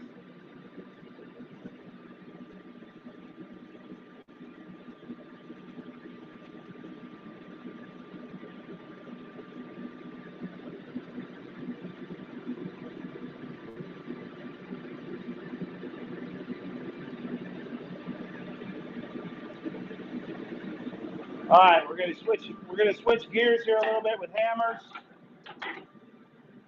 Damn it. Well, maybe not this heat. I need to put my 1-pounder in the water. So we'll do one more heat, but we'll do it with the straight peen, which has a nice, like a quarter ball.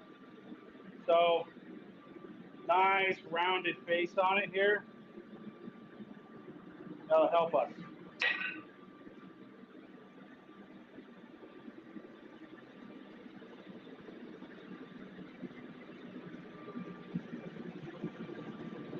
We're gonna use the other tongs though.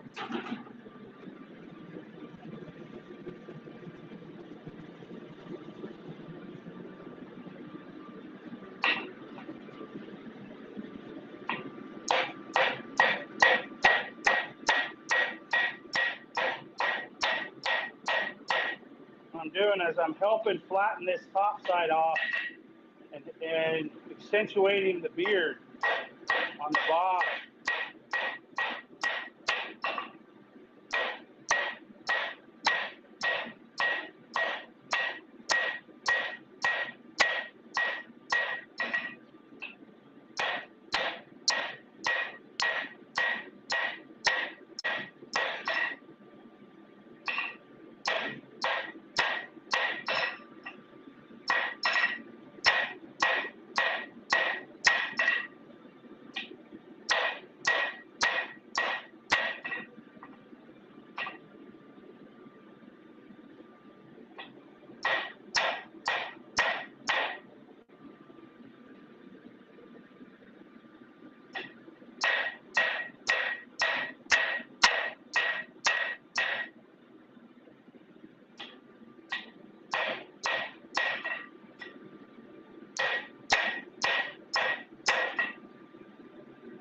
Not going to be perfect because I'm not going to be grinding this.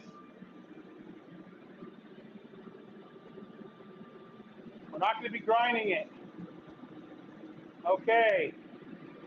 We still need to draw up that nose, that front a little bit. The blade side. I want to get it only really thin. Right now we're about 3/16 on that front. I want to get it to about an 8.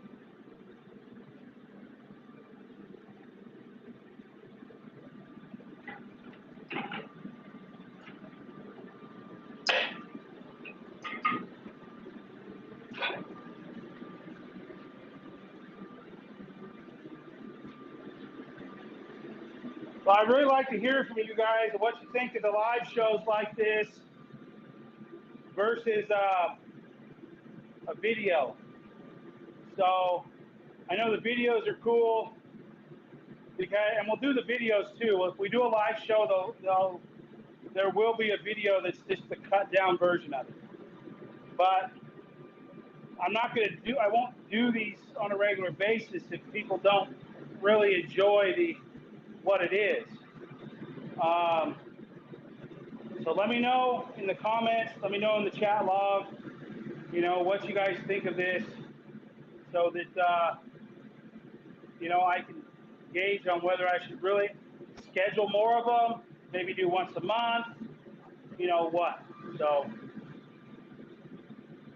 they'll be on weekends when we have time to do them, so that way I have someone in there reading comments and stuff like that.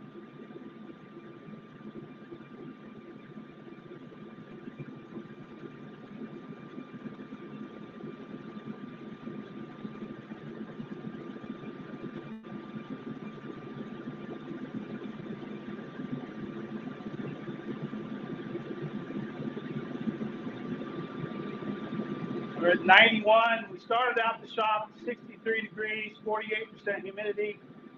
We're now at 91 at 17% humidity and about 2 hours worth of work.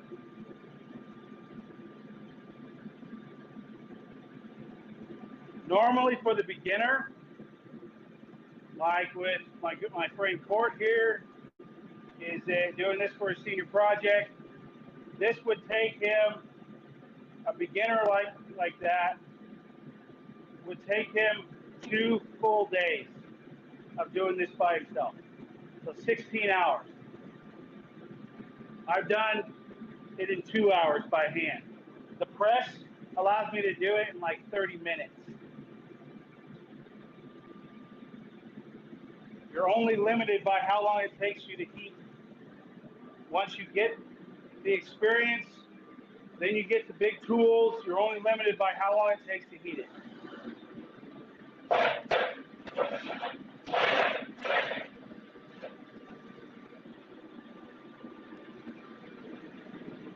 All right, we're going to work that blade side.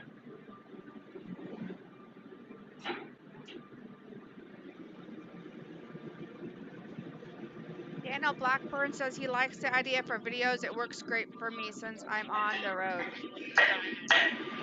Awesome. Thanks for the feedback, Daniel. Appreciate it.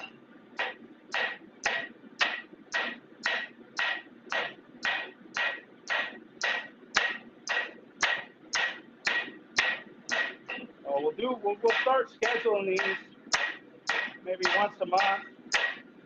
The videos is going to be pretty cool too, because we'll be able to download straight to the computer. Takes less time on my part, I think. About an eighth of it. We're getting close.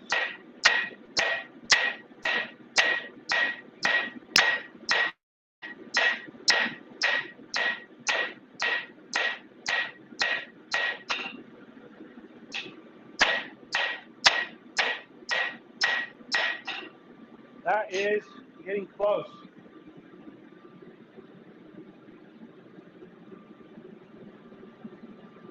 Nice thick wedge shape. what we want. Really close on the edge. Maybe one more heat on that edge. I'm just going to heat the edge up.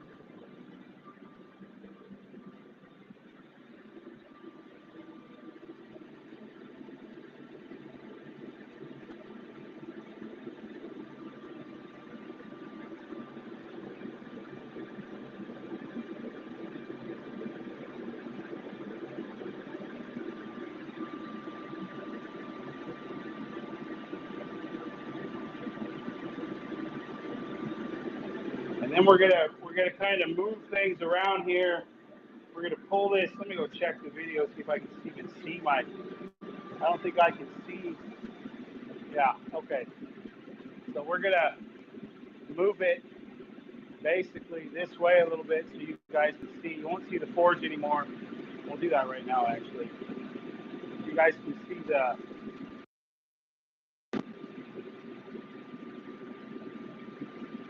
vise.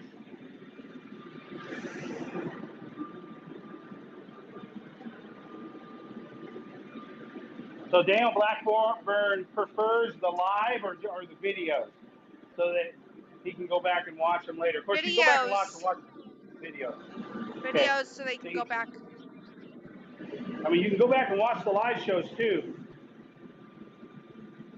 But I like the videos are great. The live show maybe once a month I think would be a good idea. Pick a weekend, Saturday, and we just do what we're doing right now. Definitely have the Christmas live feed coming out for holiday gifts and stuff, ideas for people that they could easily make here. Didn't do one last we just moved, but I did one the year before.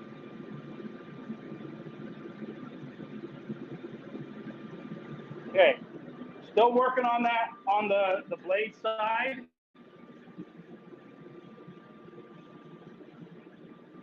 Right now, all I'm trying to do is make sure that it's exactly how I want it, because I'm not going to be grinding this. It's all file work and hammer work. And so I'm not going to be able to hog off a bunch of mistakes. And so I have to make sure they're good to go before going into the quench. We will be hot filing this, but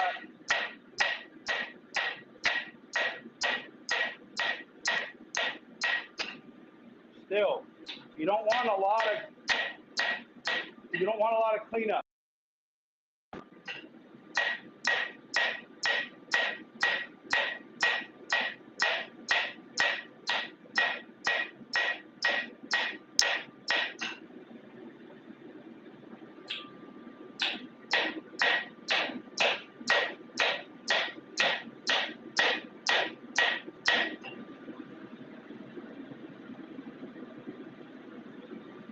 We're not going to be able to grind it straight.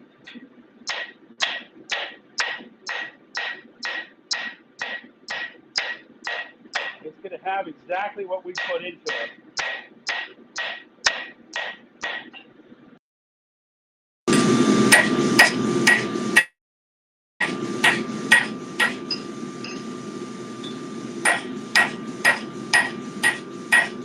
Nathan, can you hear me okay?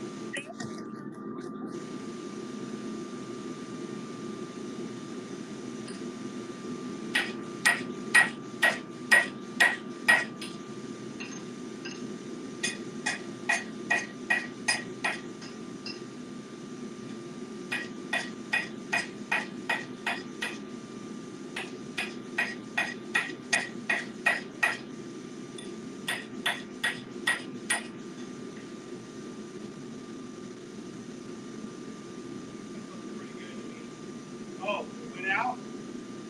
Okay.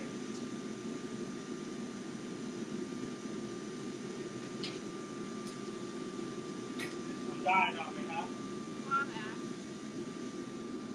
You stared at the camera and she said, yeah, you hear me at all. I heard something. You guys hear me okay? I can hear you I could. fine. I hear you through the phone. That's what I was hearing. Okay, let me Okay. connect this one. You guys hear me okay? Yes, I can hear you. That's better. There we go. Now let's do my headset. Yep. Okay, so Daniel Blackburn said that I like the lives. I guess I should be have been more clear on that. It's like I get to watch the whole process and the interaction. Yeah, the interaction's fun. I mean, this. I mean, normally I'm out here talking to myself, anyways. So, but having the interaction with whoever's watching right then is really nice.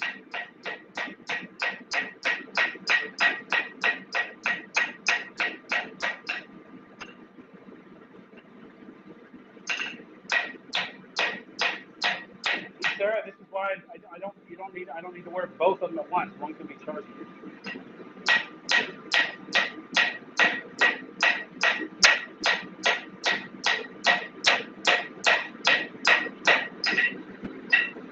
Okay, so that is our blade. That's our axe blade. Now I could stop right there, shove the finishing, which we're going to be shoving through there. But I could stop, shove the finishing drift through there, not hammer the cheeks at all, and it would be okay, right? But I want it to last. I want it to outlast me.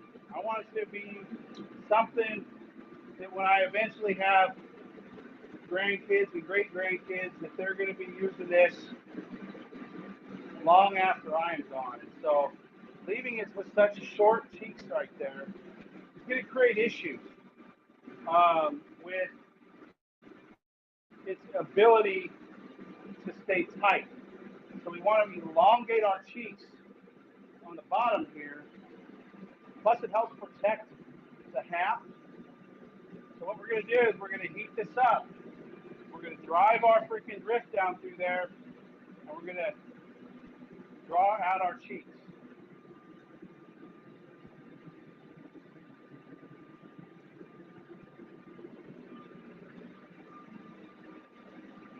And we're going to do that over here in the vise.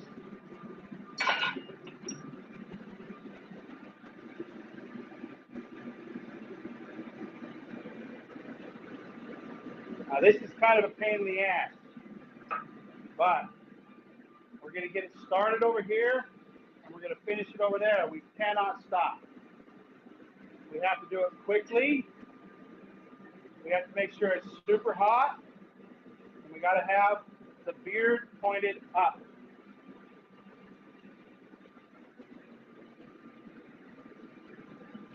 And we make sure that there's only enough room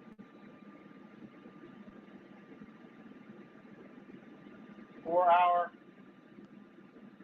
drift to go through. That is it.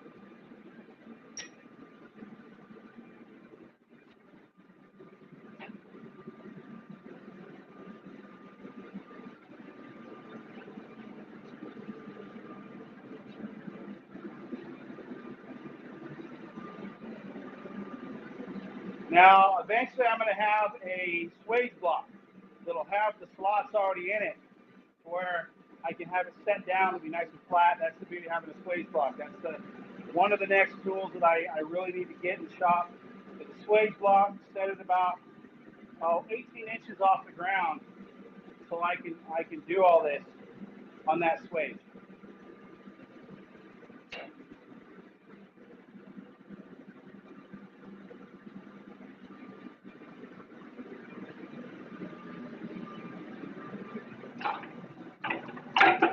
We're going to get the big hammer back out. We're also going to have the rounding hammer. There you go.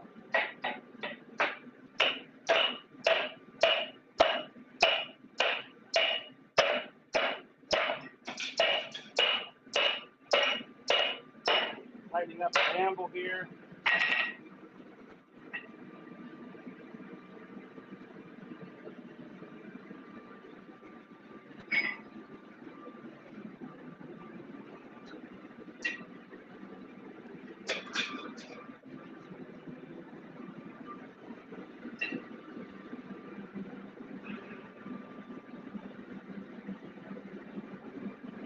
All right, we're getting hot.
Luckily, this stuff that I made this drift out of is really good.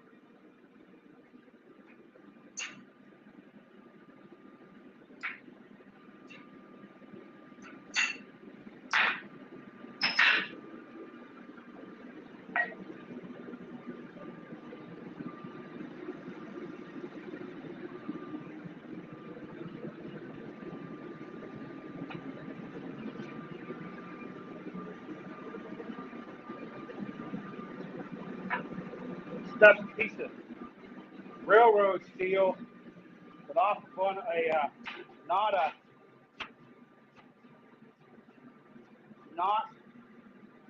a railroad track or off a train. It's actually something off of one of the track layers. Super freaking hard, and I mean super hard.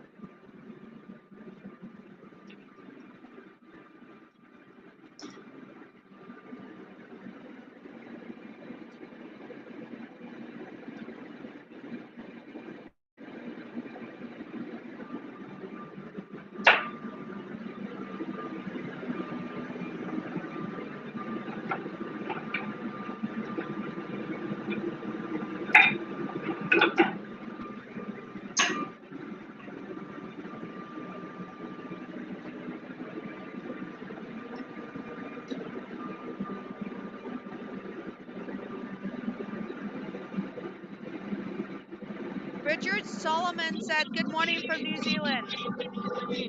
Hey, good morning. New Zealand, nice. I love it. How's New Zealand doing today? Fine Sunday morning. Saturday for me.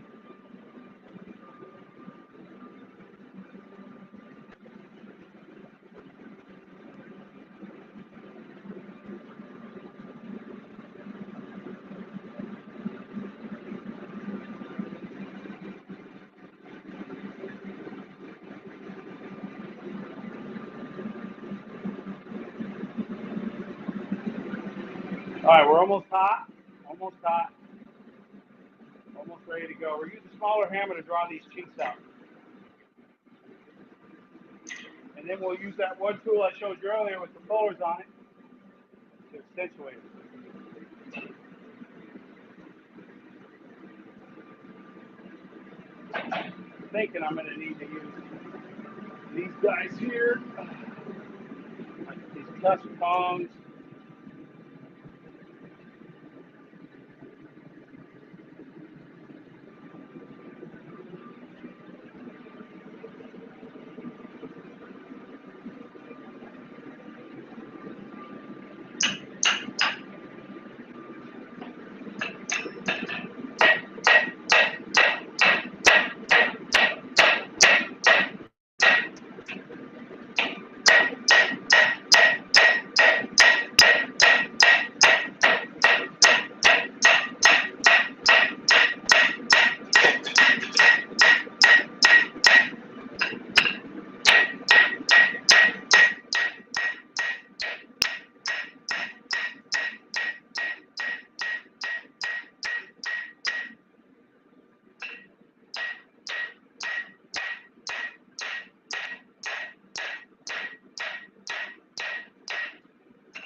Getting there.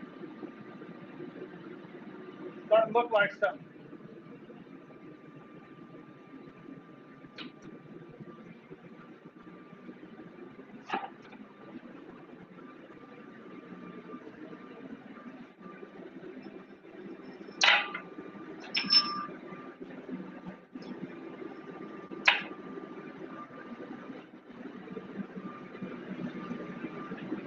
So please feel free,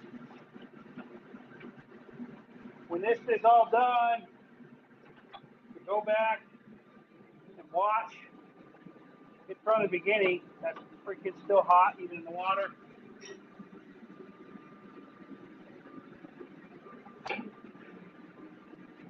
Next project, like I said in the beginning, is going to be a fire poker. We're going to do it out of some much smaller steel. We're just about ready to put this axe in a heat cycle.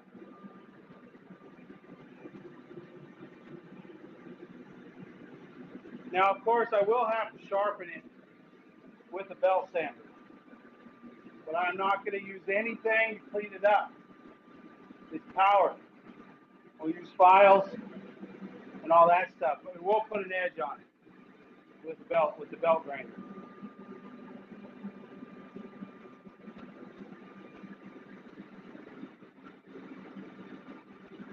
Jesse Latham said, good looking hatchet head, Nathan. Watch your toes. Yeah. Yeah, I just kind of turned into more of a hatchet. I was wanting to make a hand axe out of it, which a hand axe, I guess, is a hatchet. But being as how thick it is and how much of a wedge it is, I would go fell a tree with it. You could easily fell a tree with it.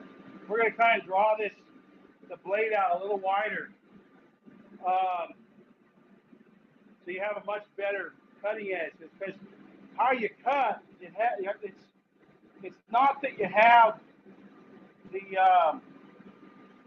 a nice flat edge, right? It's if you look at the chips that come off with an axe, it's cutting by initially penetrating at the smallest point possible, and then chipping out as you get wider on that blade. And so the greater angle you can have on or crescent you can have on your edge side, the better the axe is going to be, right? Yes, technically this is the size of a hatchet,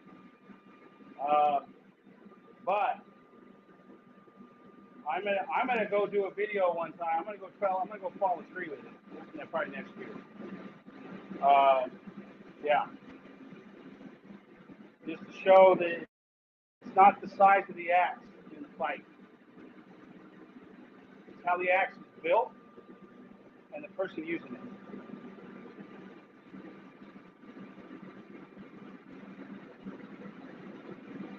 We still got a lot of steel in there. It's a good splitting axe too. I mean, it has a great wedge shape to it. Man, it has a great wedge shape to it. It's gonna chip really nice.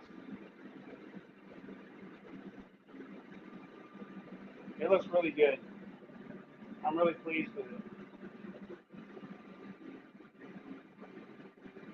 If I was to sell something like this would still have probably 3 or 4 days left of work to do on it. Not necessarily at the forge, but it would have a lot of shaping and grinding to make sure that it's as slick as it possibly could be, so that it cuts cleaner, cuts smoother. This is just for me though. I don't give a shit.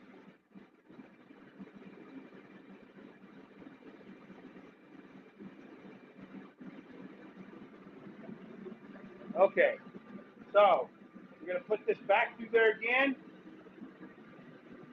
Continue hammering on our cheeks. And then we're going to go back to straightening it.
She's really thick. It is a hatchet. Would Oh well, hot rasping be a good alternative to grinding? it would. And we're going to do some hot rasping on it. Um, yeah, we're going to do some hot rasping. We got it. We're going to stick it through the other side, this next piece. So we've been coming through this bottom side and drawing out our cheeks, and we got to do one more heat on this side. We did this cheek over here is about 3/16 of an inch longer than this side right here. So we got to come back while this side's hot and draw that down, and then we can fuller back in here. Take the fullering tool, fuller that down. It's going to accentuate all that.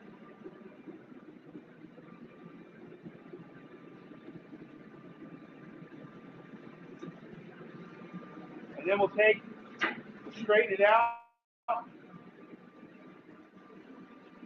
get it all aligned again. Maybe do some hot rasp. We'll do some hot, not maybe, we are. We're going to do some hot rasping with this old Farrier's rasp right here. This old Farrier's rasp, which I was going to turn into a knife. I'm glad I didn't. Well, we're going to use that for our hot rasp. Be really good.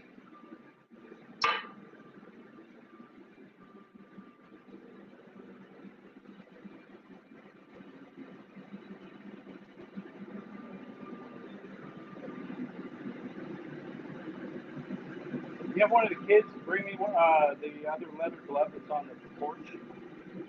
That way, when I do this hot rasp, I'm going to want to glove in both hands because this thing's going to heat up pretty good.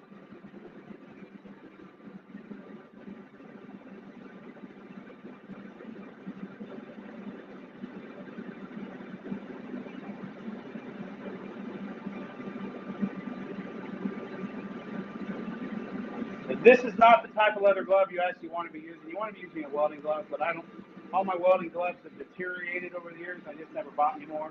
So I never use them to actually weld with. I use them to fire weld with, but I never actually use them to weld. So these will work fine, leather gloves. These are leather insulated gloves. So for winter time, they work pretty good. They keep the fire off you. They still heat up a little bit, but it's better than nothing.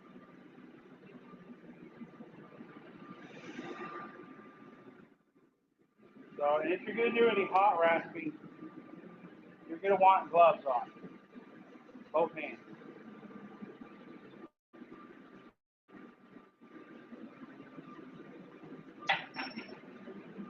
That's hot.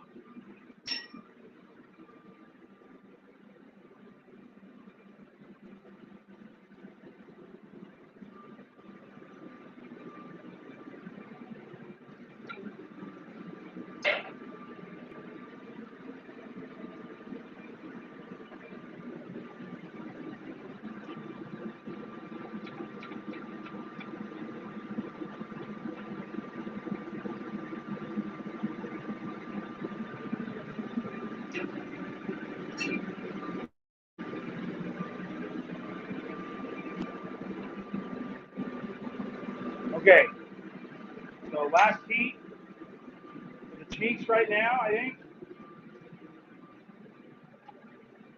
And then we're going to go into the other side and fuller.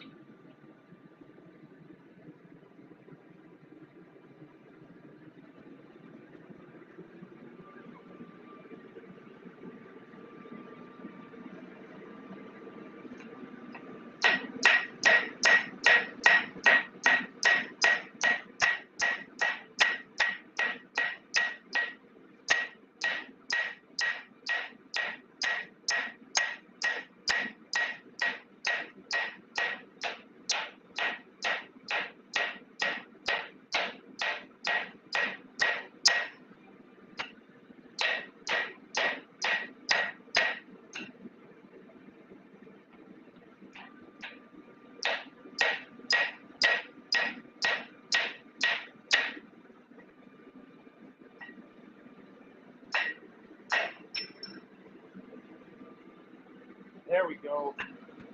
Maybe it's a little bit off, but now that they're nice and even-ish, better than they were. So we're a little bit off center. So let's straighten that out.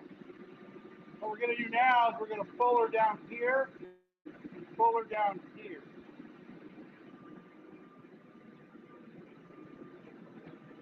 Now, I can do this one of two ways. If I had, well,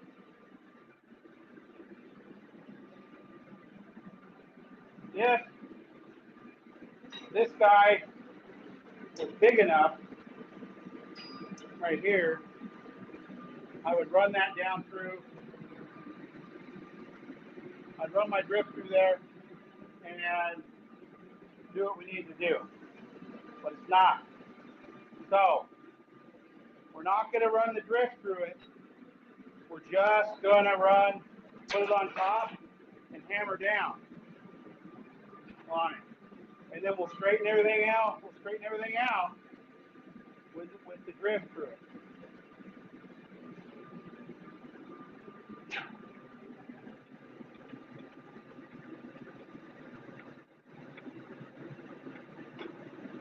Let that cool off in there.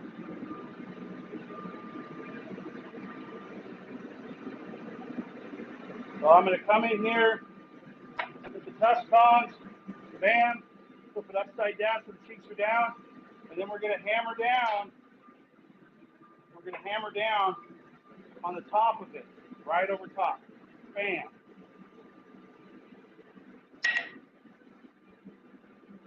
It is going to change the look completely.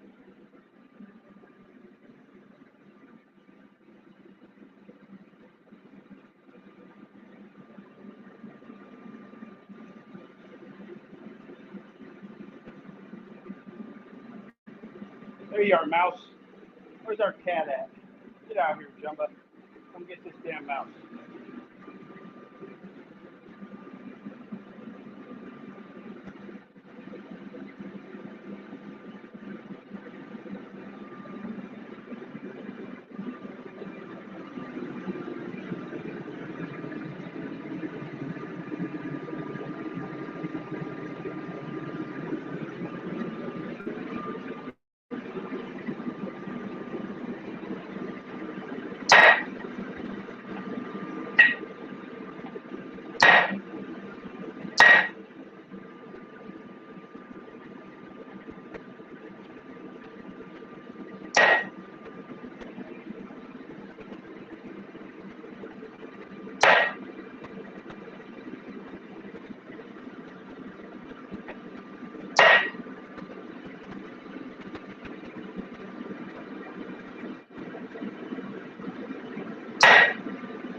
Change the look of it.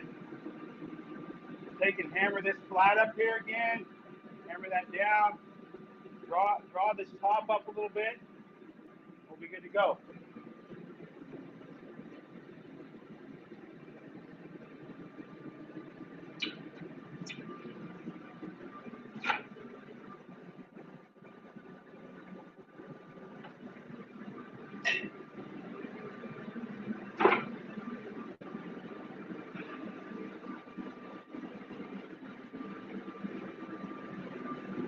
So I'm going to take and use the ball peen. This hammer over here, the little one, the 1 pounder. We're going to take and make sure all those transitions are nice and clean.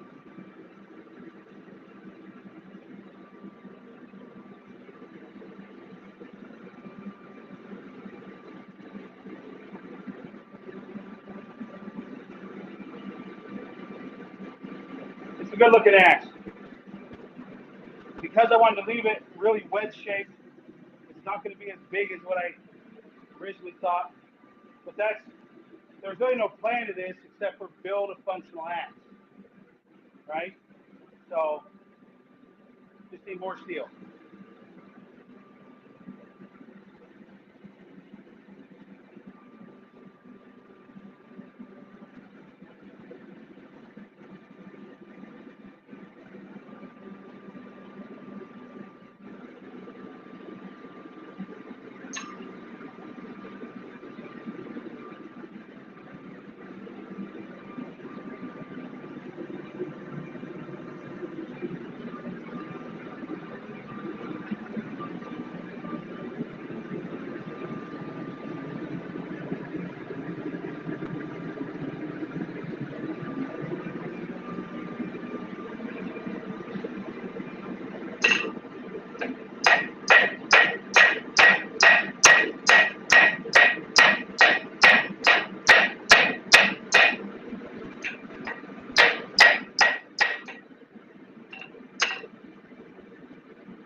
Well, that's that first heat on there.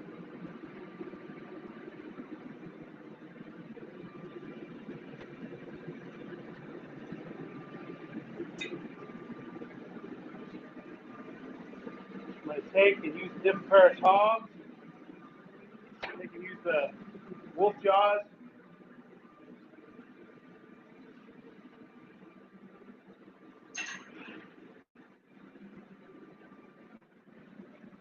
So 3 hours of forging time, roughly. This is where we're at.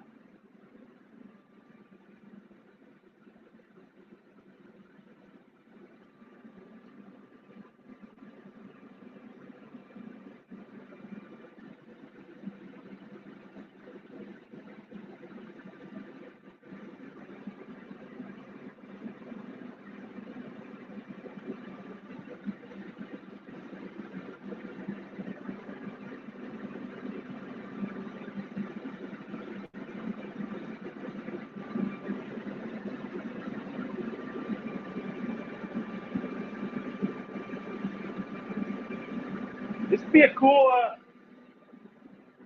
Florida School Days competition, blacksmith competition. Make an axe. 6 hours? Easy. Shit. 6 hours? We've been at this for 3.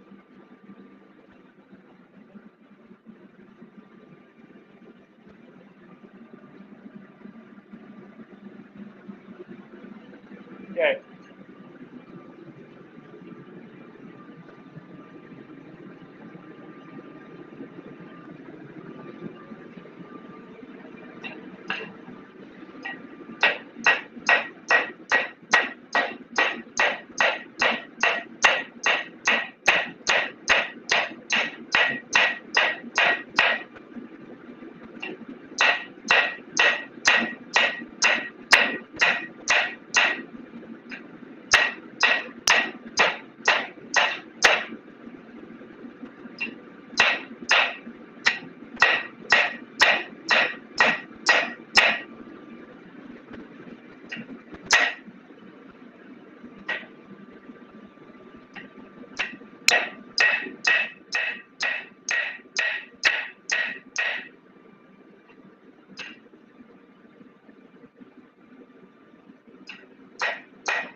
Get a little bit longer. We're going to put the blade side in first.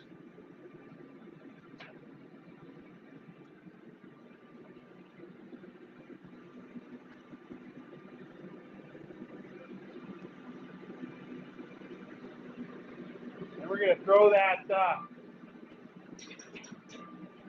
drift through there. Finishing drift. Get it all straightened out. And then we can go on and do some hot filing. Get on the floor, buddy. There's a spider right here. If you get on the floor, I'm going to have to kill you. All right, it's too hot up there, huh? All right. As long as it's not crawling across this way, I won't step on it.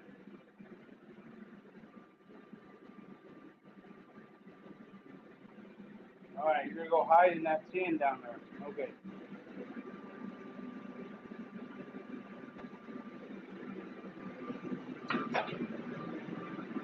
Get the eye tongs back out. Eye tongs.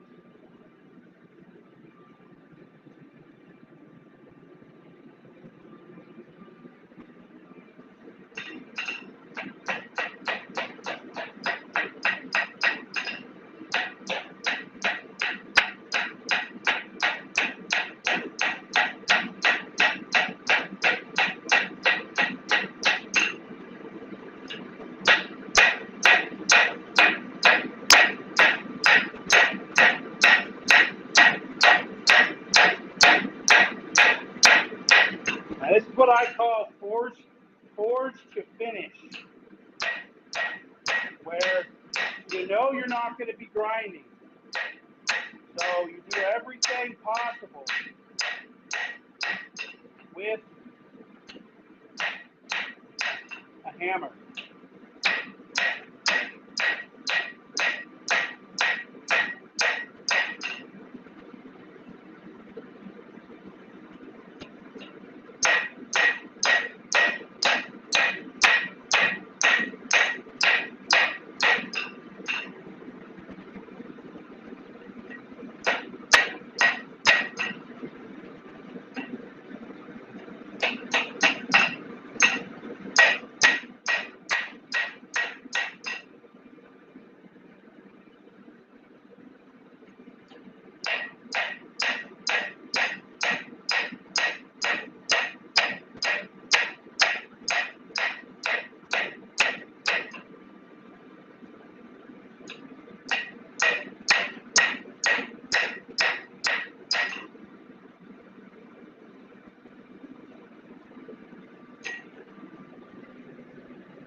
That's not bad. That is not bad.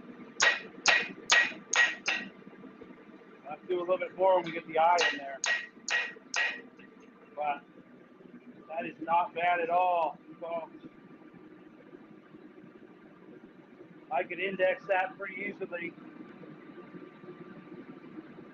Okay, now got a little bit of work to do on the back here. I think we can get that with the file. We're going to heat this back up. We're going to stick our drift back in there, and we're going to really hammer down on this and really get this nice and where we want it to be.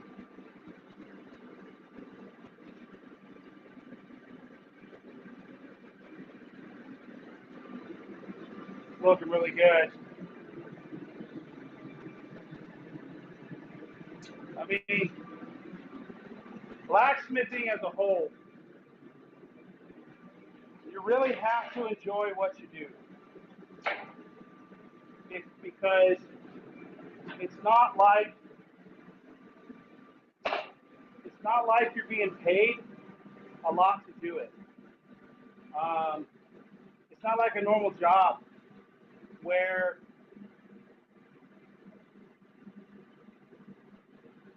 even if you hate it, you get the money makes it worthwhile, right?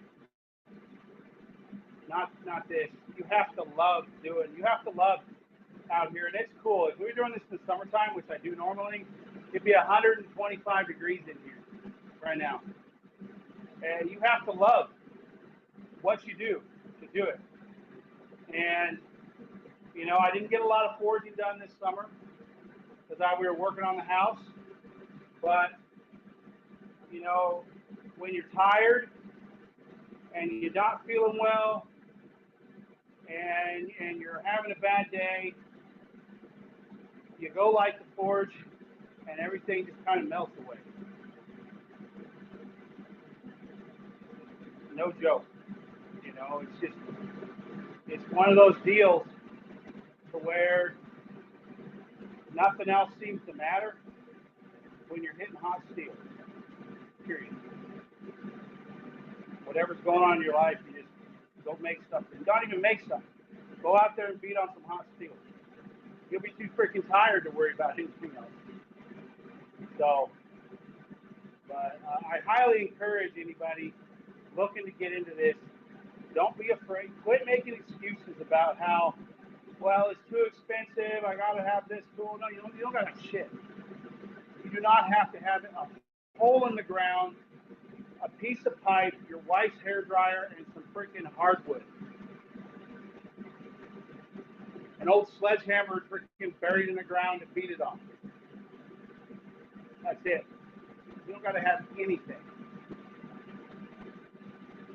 All it does is you just keep on making excuses about why you can't. And it doesn't have to be forging. Whatever you're making excuses for, unless it's, you know, killing somebody, well, we don't want to do that. You know, keep on making excuses about why not to do it. But if it's going to get you up off your butt, up off the couch, outside, whatever it is, you need to go build a woodshed. You need to go build a tool shed. You need to go do something. You know, look for freaking salvage wood. Look for freaking salvage metal. Whatever it is, get off your butt and go do it. Quit making excuses. I mean, I'm 100% disabled out of the military, and I just can't do a lot of things I used to be able to do. Can't do it. There's some days where I just cannot freaking get out of bed without the help of my wife. She has to help me out of bed. There's some days I can't even put my own freaking pants on without the help. You know, but I get out here and I start to forge and I start working and I'm fine. You know, I could easily sit there and waller in self-pity about how my body hurts and how everything isn't working and how, you know, there's no regrets in my life at all. But, you know, how I'm not as fit as I once was, you know, that deal. And those are all just excuses.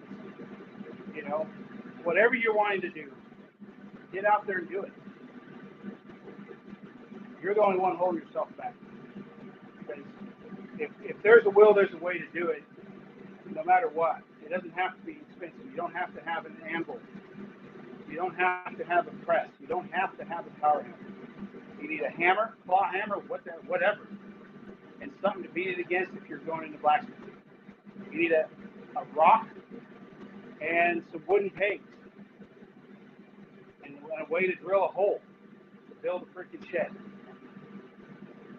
You know, if there's a will, there's a way. Get out there and do it. You know, I mean, none of us get enough exercise as much as we used to. None of us get outside as much as we used to. And that's a damn shame. You know, so get out there, get it done, whatever you got, whatever you want to do. Get out there and get it done. All right, that's enough of that. Here we go. Oh, we're going to put that drift through the top side this time. It's going to muss and mess up our freaking, whatchamacallit, cheeks a little bit. But we actually want the bottom of the axe slightly smaller than the top. Slightly smaller, like in a little bit. So this is where we set that, because we're going to be driving our half into that eye and then widening out the top of that half with a wedge. And if the bottom is smaller than the top, it'll never come off. That handle will break before that head will come off. All right? So here we go.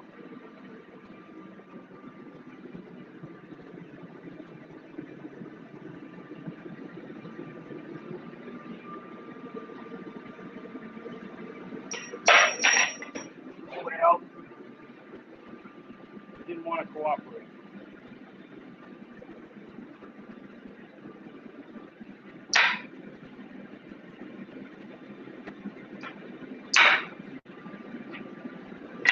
Actually, tell it what he did it before. Hold on.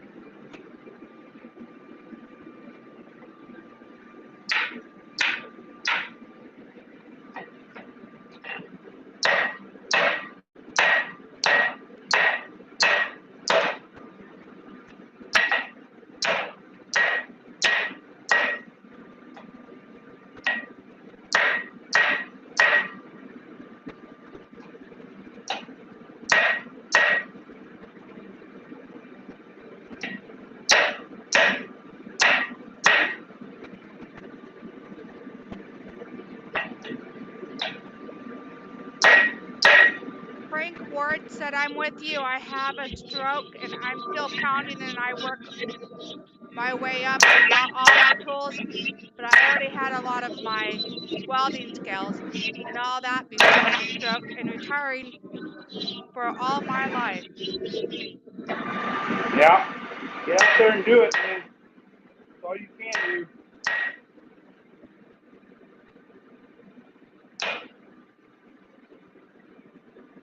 You know what? That is pretty good right there. Pretty good.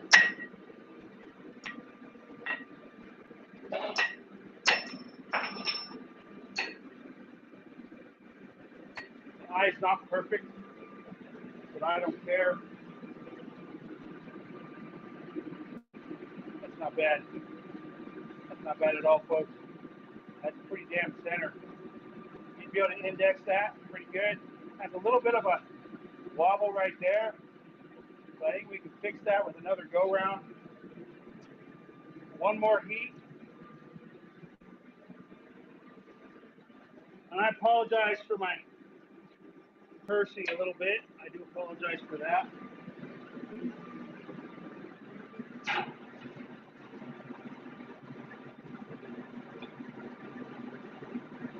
If you guys missed something, you can always go back and rewatch this live feed, or you can wait for the video, the edited video to come out. We're almost done here. The fire poker is not going to take that long to do. But tomorrow, we are going to have another live show of the finished work. Um, it's going to be, we're probably going to do power tools on that tomorrow to make sure we get it done and get everything right. I don't have a hewing saddle right now or clamp built. I need to get one. I need to build one so I can hew handles down.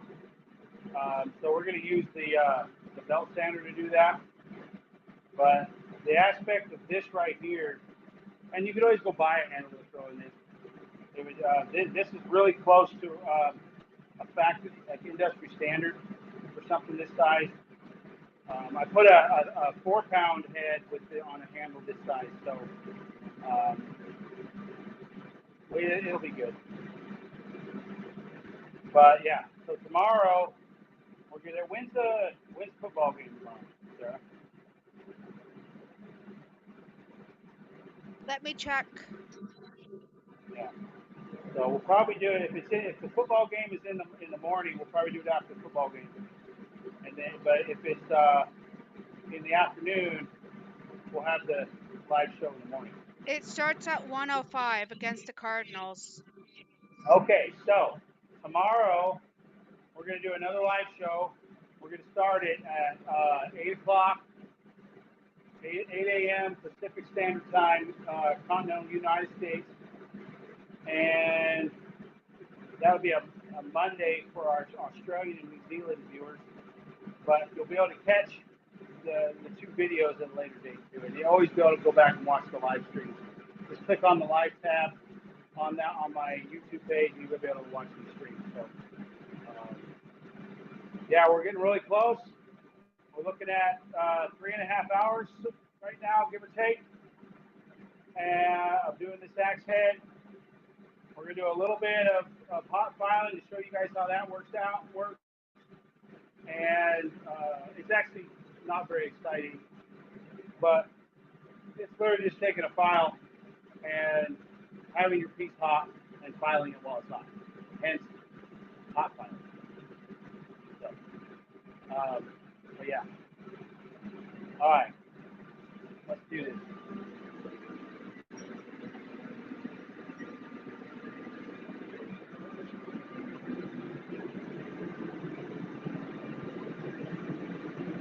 I'm actually gonna use a different pair of tongs for this.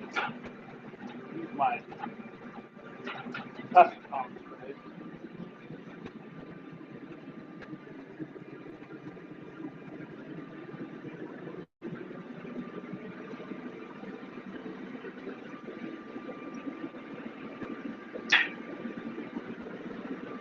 Which one was it that had the weird side on it? I believe it was this side.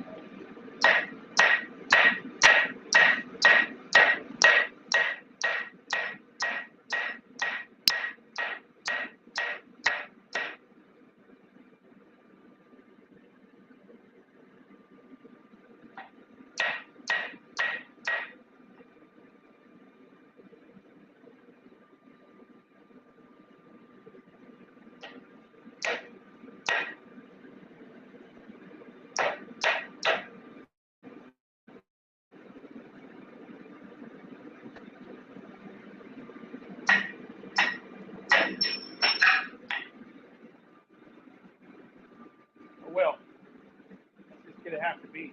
All right. So, see how our strike plate here isn't at an angle there? I don't mind this right here. We'll take that down too. So we're gonna hot file the back flap and this strike plate flap. All right. Show you how we're gonna do that.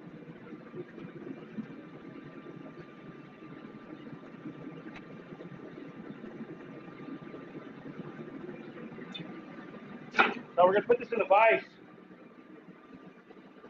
Put it upright in the vise. We can take our another glove on.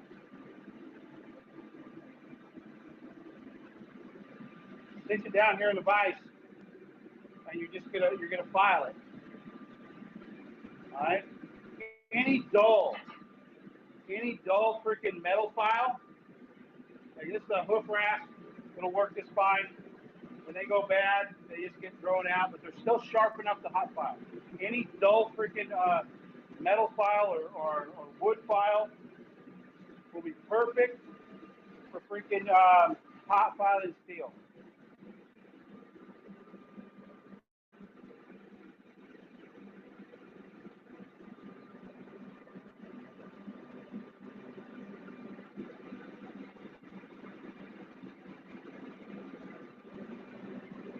Now, of course, putting this on the grinder, you'd be zip, done, you're good to go.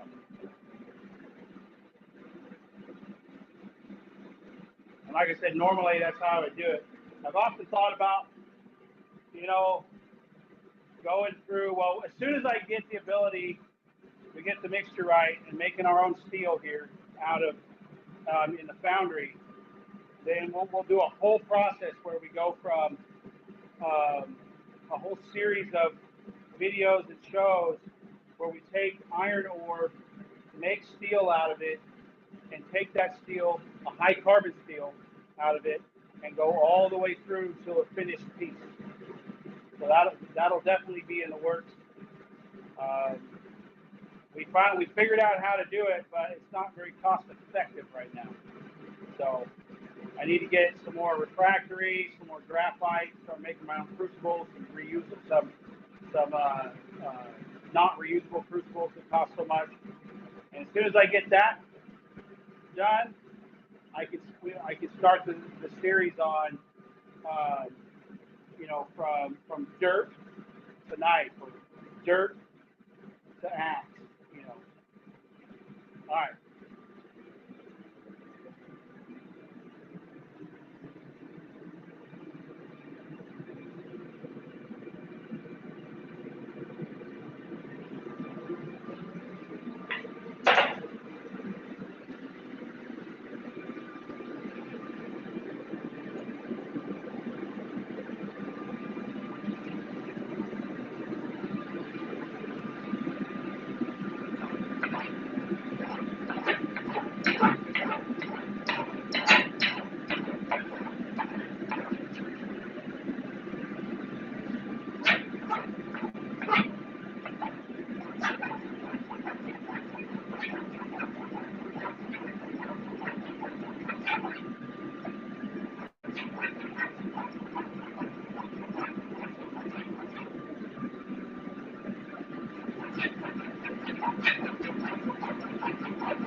It gets hot.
Tampering the edges a little bit here.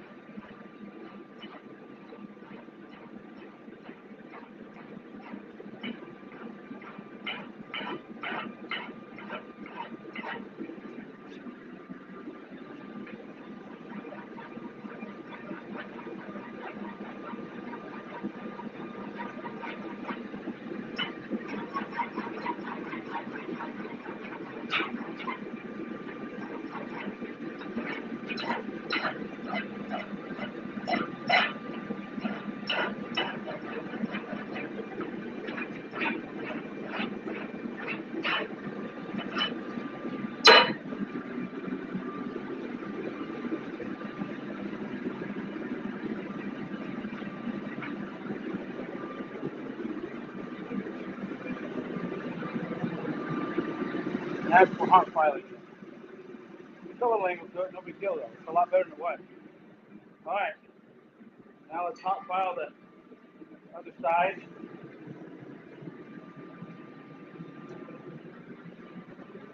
Put our file in the water here, but we have just to cool it down a little bit.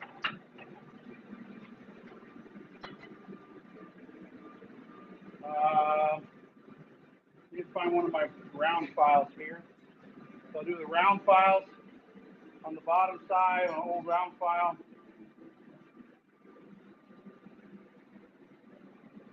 This would be a good axe, really good axe.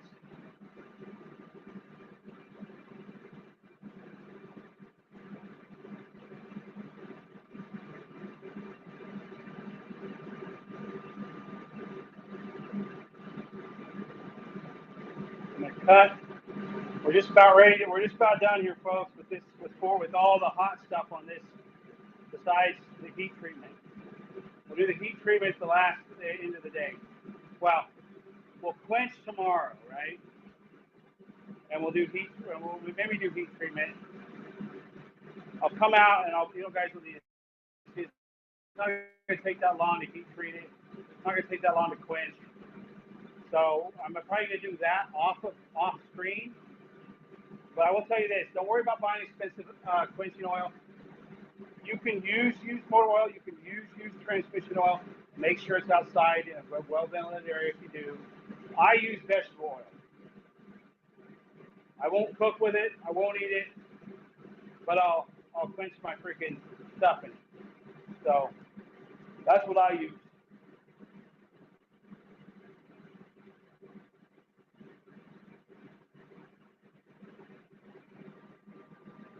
I'm going to take and go. I'm going to rasp all the hard edges on this, chamfer all the hard edges, so if there is any stress, if there is stress built into this, it won't crack as easy as you will with like a sharp edge. So anytime I'm going through this process, I always chamfer all my edges, which means just taking back the corners. When you're chamfering with a hammer, you're moving the steel from the corner towards the center.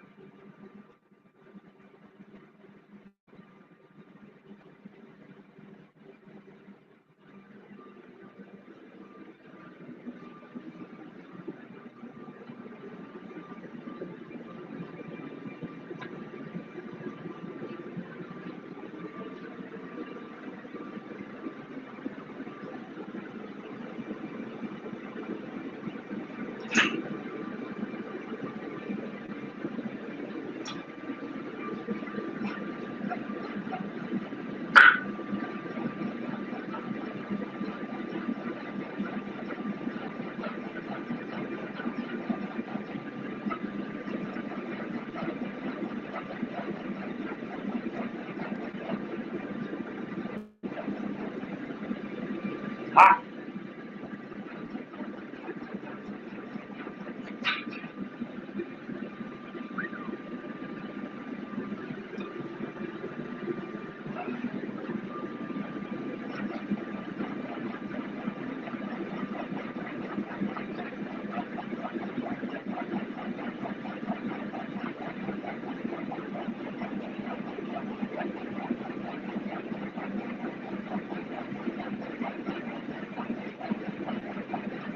So you don't need the big grinder to do anything with these.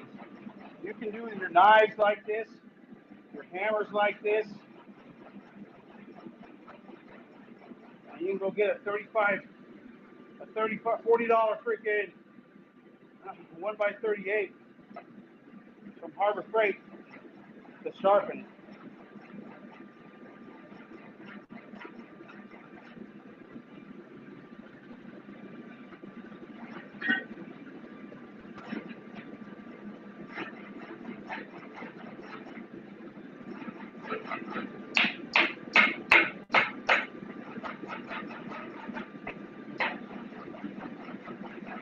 Like I said, we're not going to make this perfect, but we took some of that out. You guys will definitely be able to see that we took a lot of that hump out of there.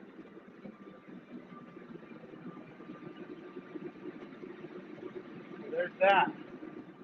Now, if you wanted to do the inside here, you take a round file and do it. I don't think I'm going to do that, but I do need to go and soften all my edges. So we're going to do that now.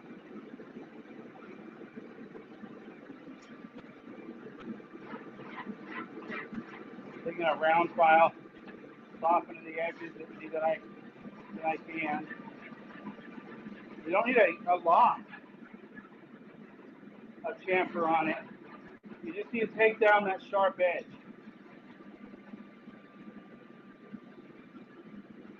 Richard says it's looking good. Thank you, Richard.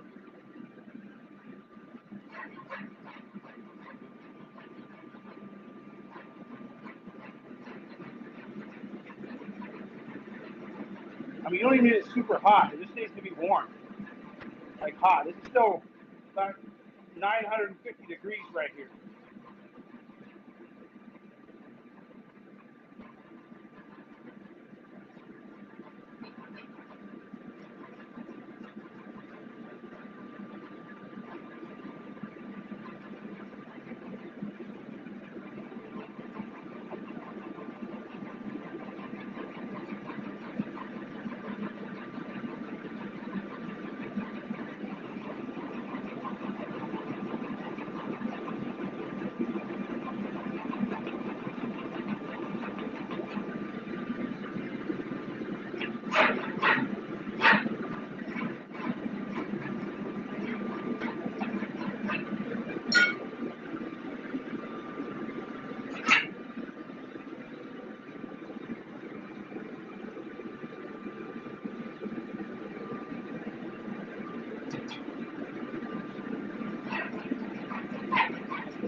If you want to, you can chamfer the insides of your eye.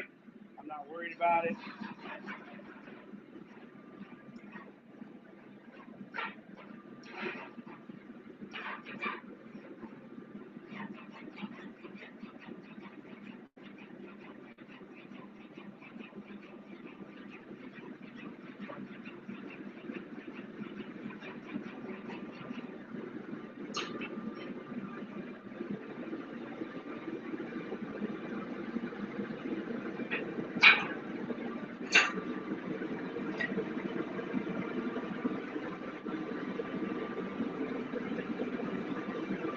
Hi, there you are, folks. And of course, we could do that up there. We'll do that full. We'll take and radius that out. But there's an axe in about 2.5 hours, or 3.5 hours. Axe head. Now we'll end up stamping it right before we quench. You know, and right now we're gonna cut our steel for our fire poker. Sorry, I'm yelling. I keep on forgetting I have the mic in my ear.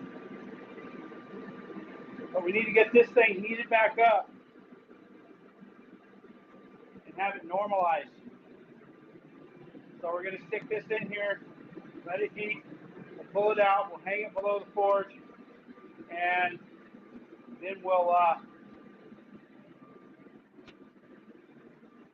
wait until the very end, and then we'll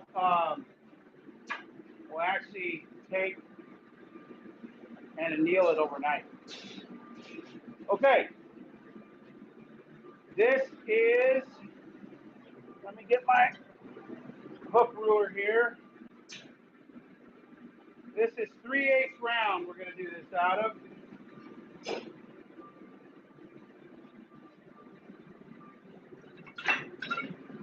I'll take it, score this real quick. We're going to use about 4 feet of it, ish.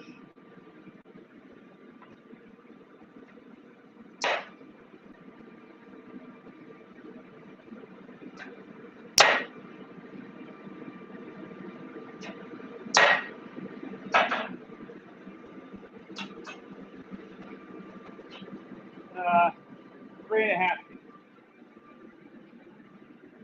Now I don't have a really big wood stove, so I don't need to have a huge fire poker.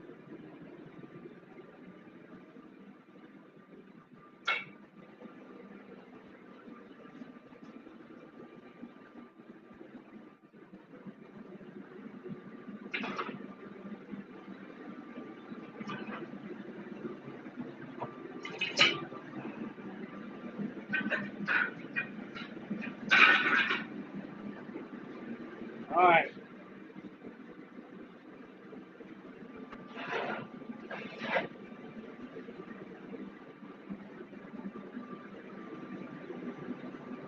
The fire poker is going to start out with the same tips on either side. We're going to have a draw a point, fold it over, draw another point, twist it up, and that's the poker and the dew claw. But the poker and the drag. And then we're going to take the other side, draw it on a point, and then take and wrap it back around itself into a coiled snake. Basically a snake's tail.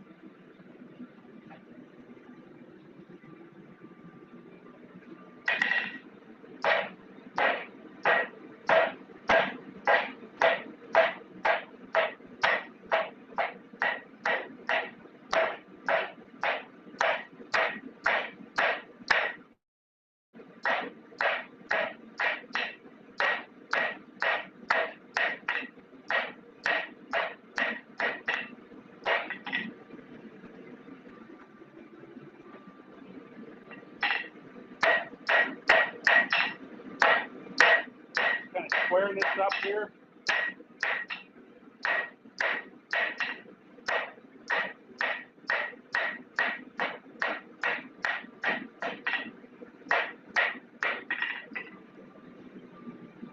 So there's the first point. And our axe is ready to be taken off, taken out, and hung up below, as I trip over a board, hung up below the forge.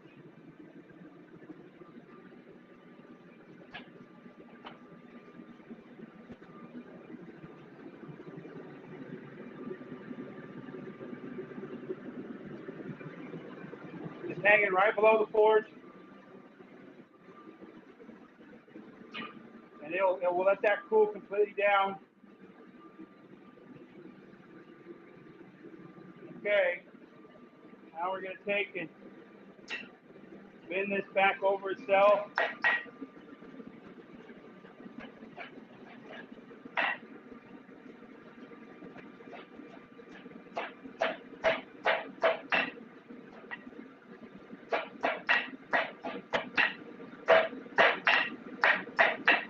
Kind of like a bobby pin.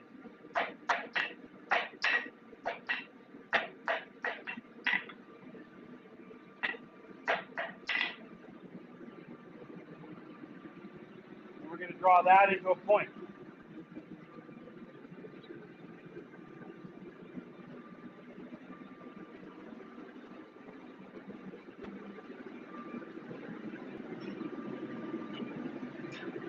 And then we're going to get our twisting tool ready to go.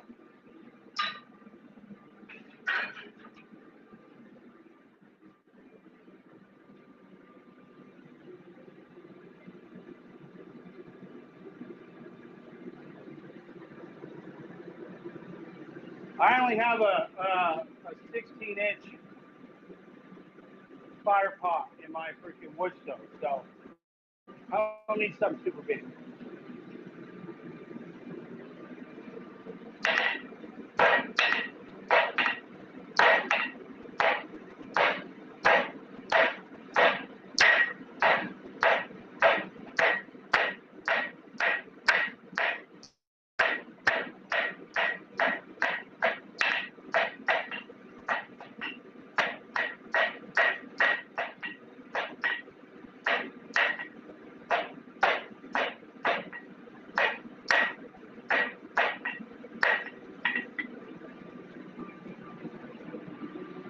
poker.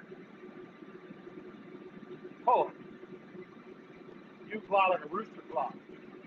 But we're going to take and twist this all together. Put a twist up here. Make sure it stays tight.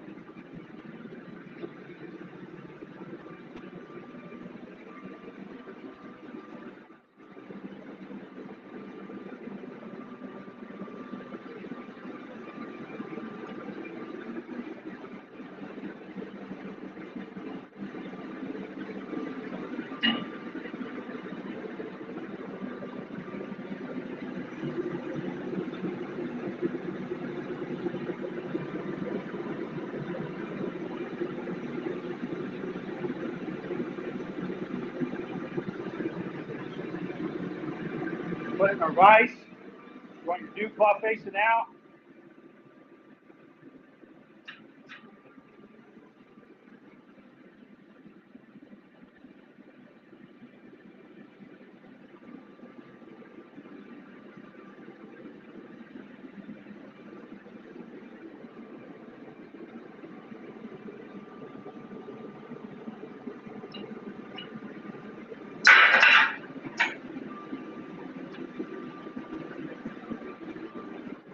Oh, whack up stick, whack up stick. So put it back in there. So that's what she looks like. Real quick. Then you get our whack-a-mole stick here. Whacker stick. Basically just a piece of wood. Don't know where my leather mallet went.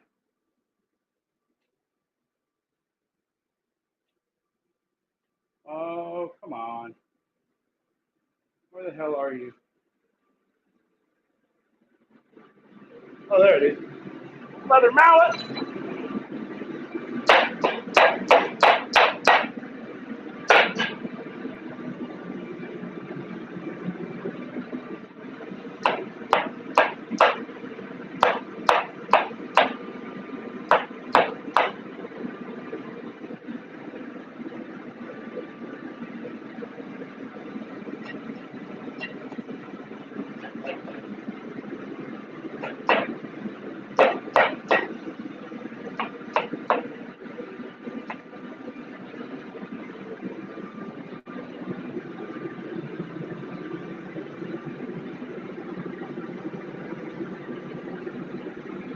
All I did was just kind of straighten it out.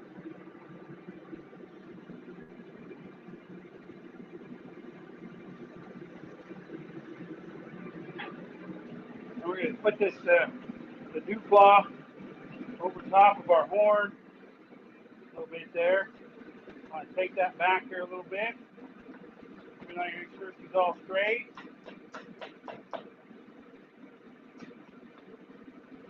Ish. And there is the business end of your fire poker. Cool that off so you can grab onto it.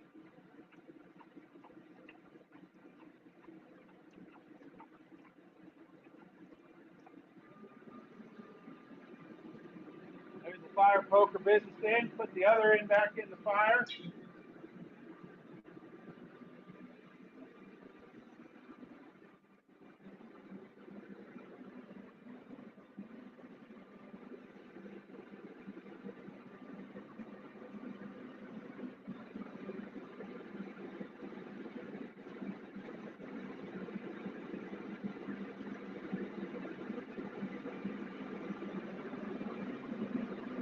We're going to draw a point on this end as well.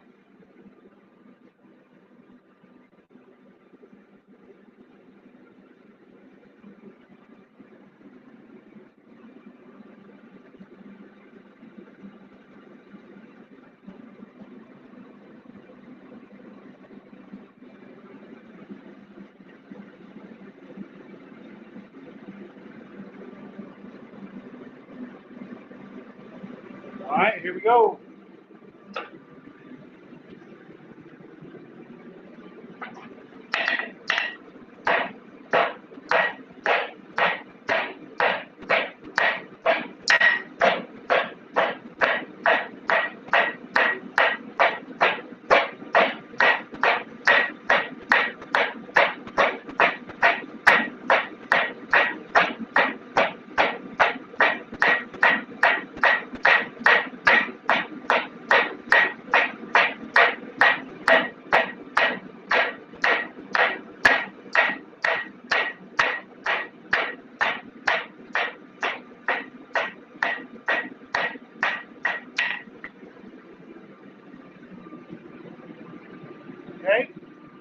going to come back in here.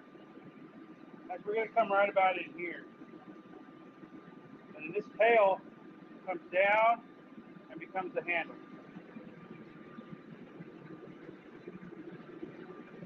We're going to need the wolf jaws work best.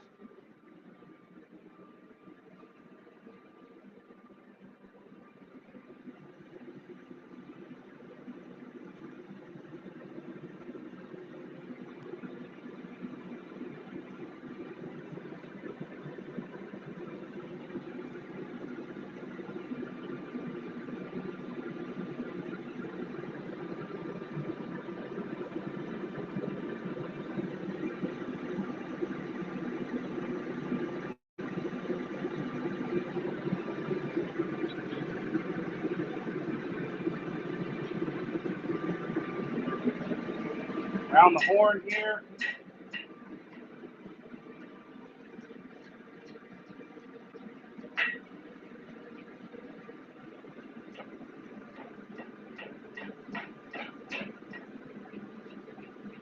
Create yourself a loop.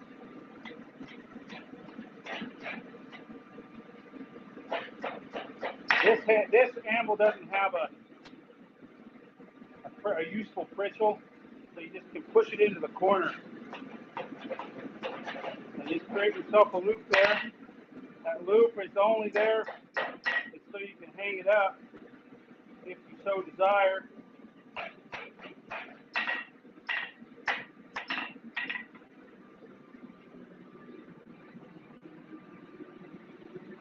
And we're going to take and wrap this, coil that around the shaft.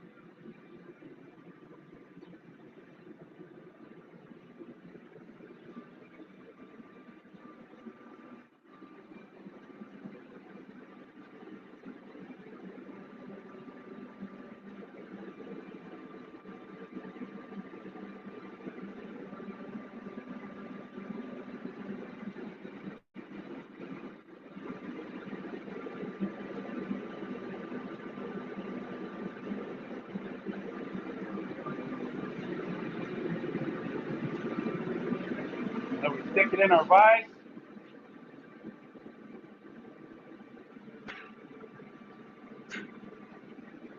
Take our tongs, wolf jaws work the best, and you just rotate it around the shaft here with your tongs. And you get a true snake tail.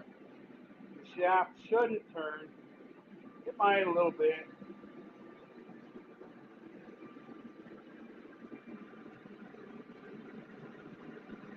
Then you heat it up one more time. Get a little more heat in there.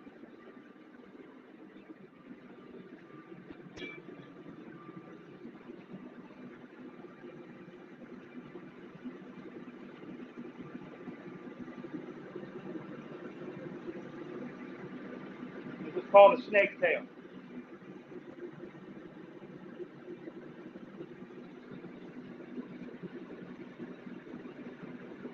Or a serpent's wrap. Whatever you want to call it.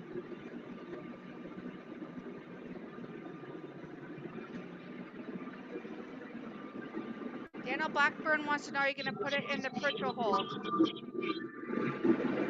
No.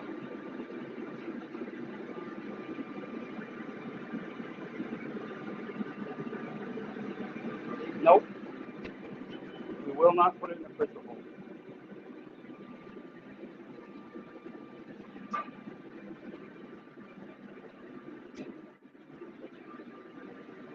Do a little straightening here.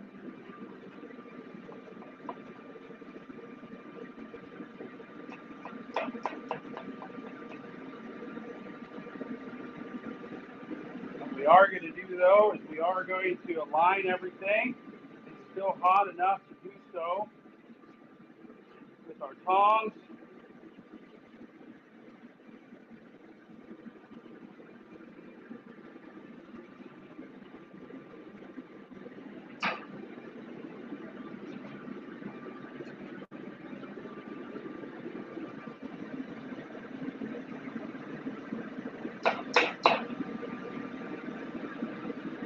We got a little bit of a wobble on it, but not bad. I've definitely done worse, that's for sure. Okay, and there is the serpent's rat.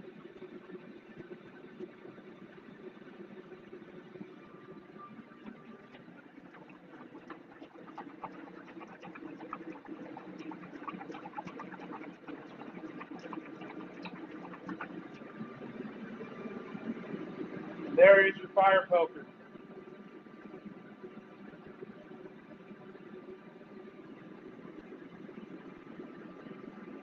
Simple, elegant, feels good in the hand. Hanger, quick and easy. All right, folks. I really appreciate y'all that came in today, watched it, Court. Hopefully this helps you out, buddy.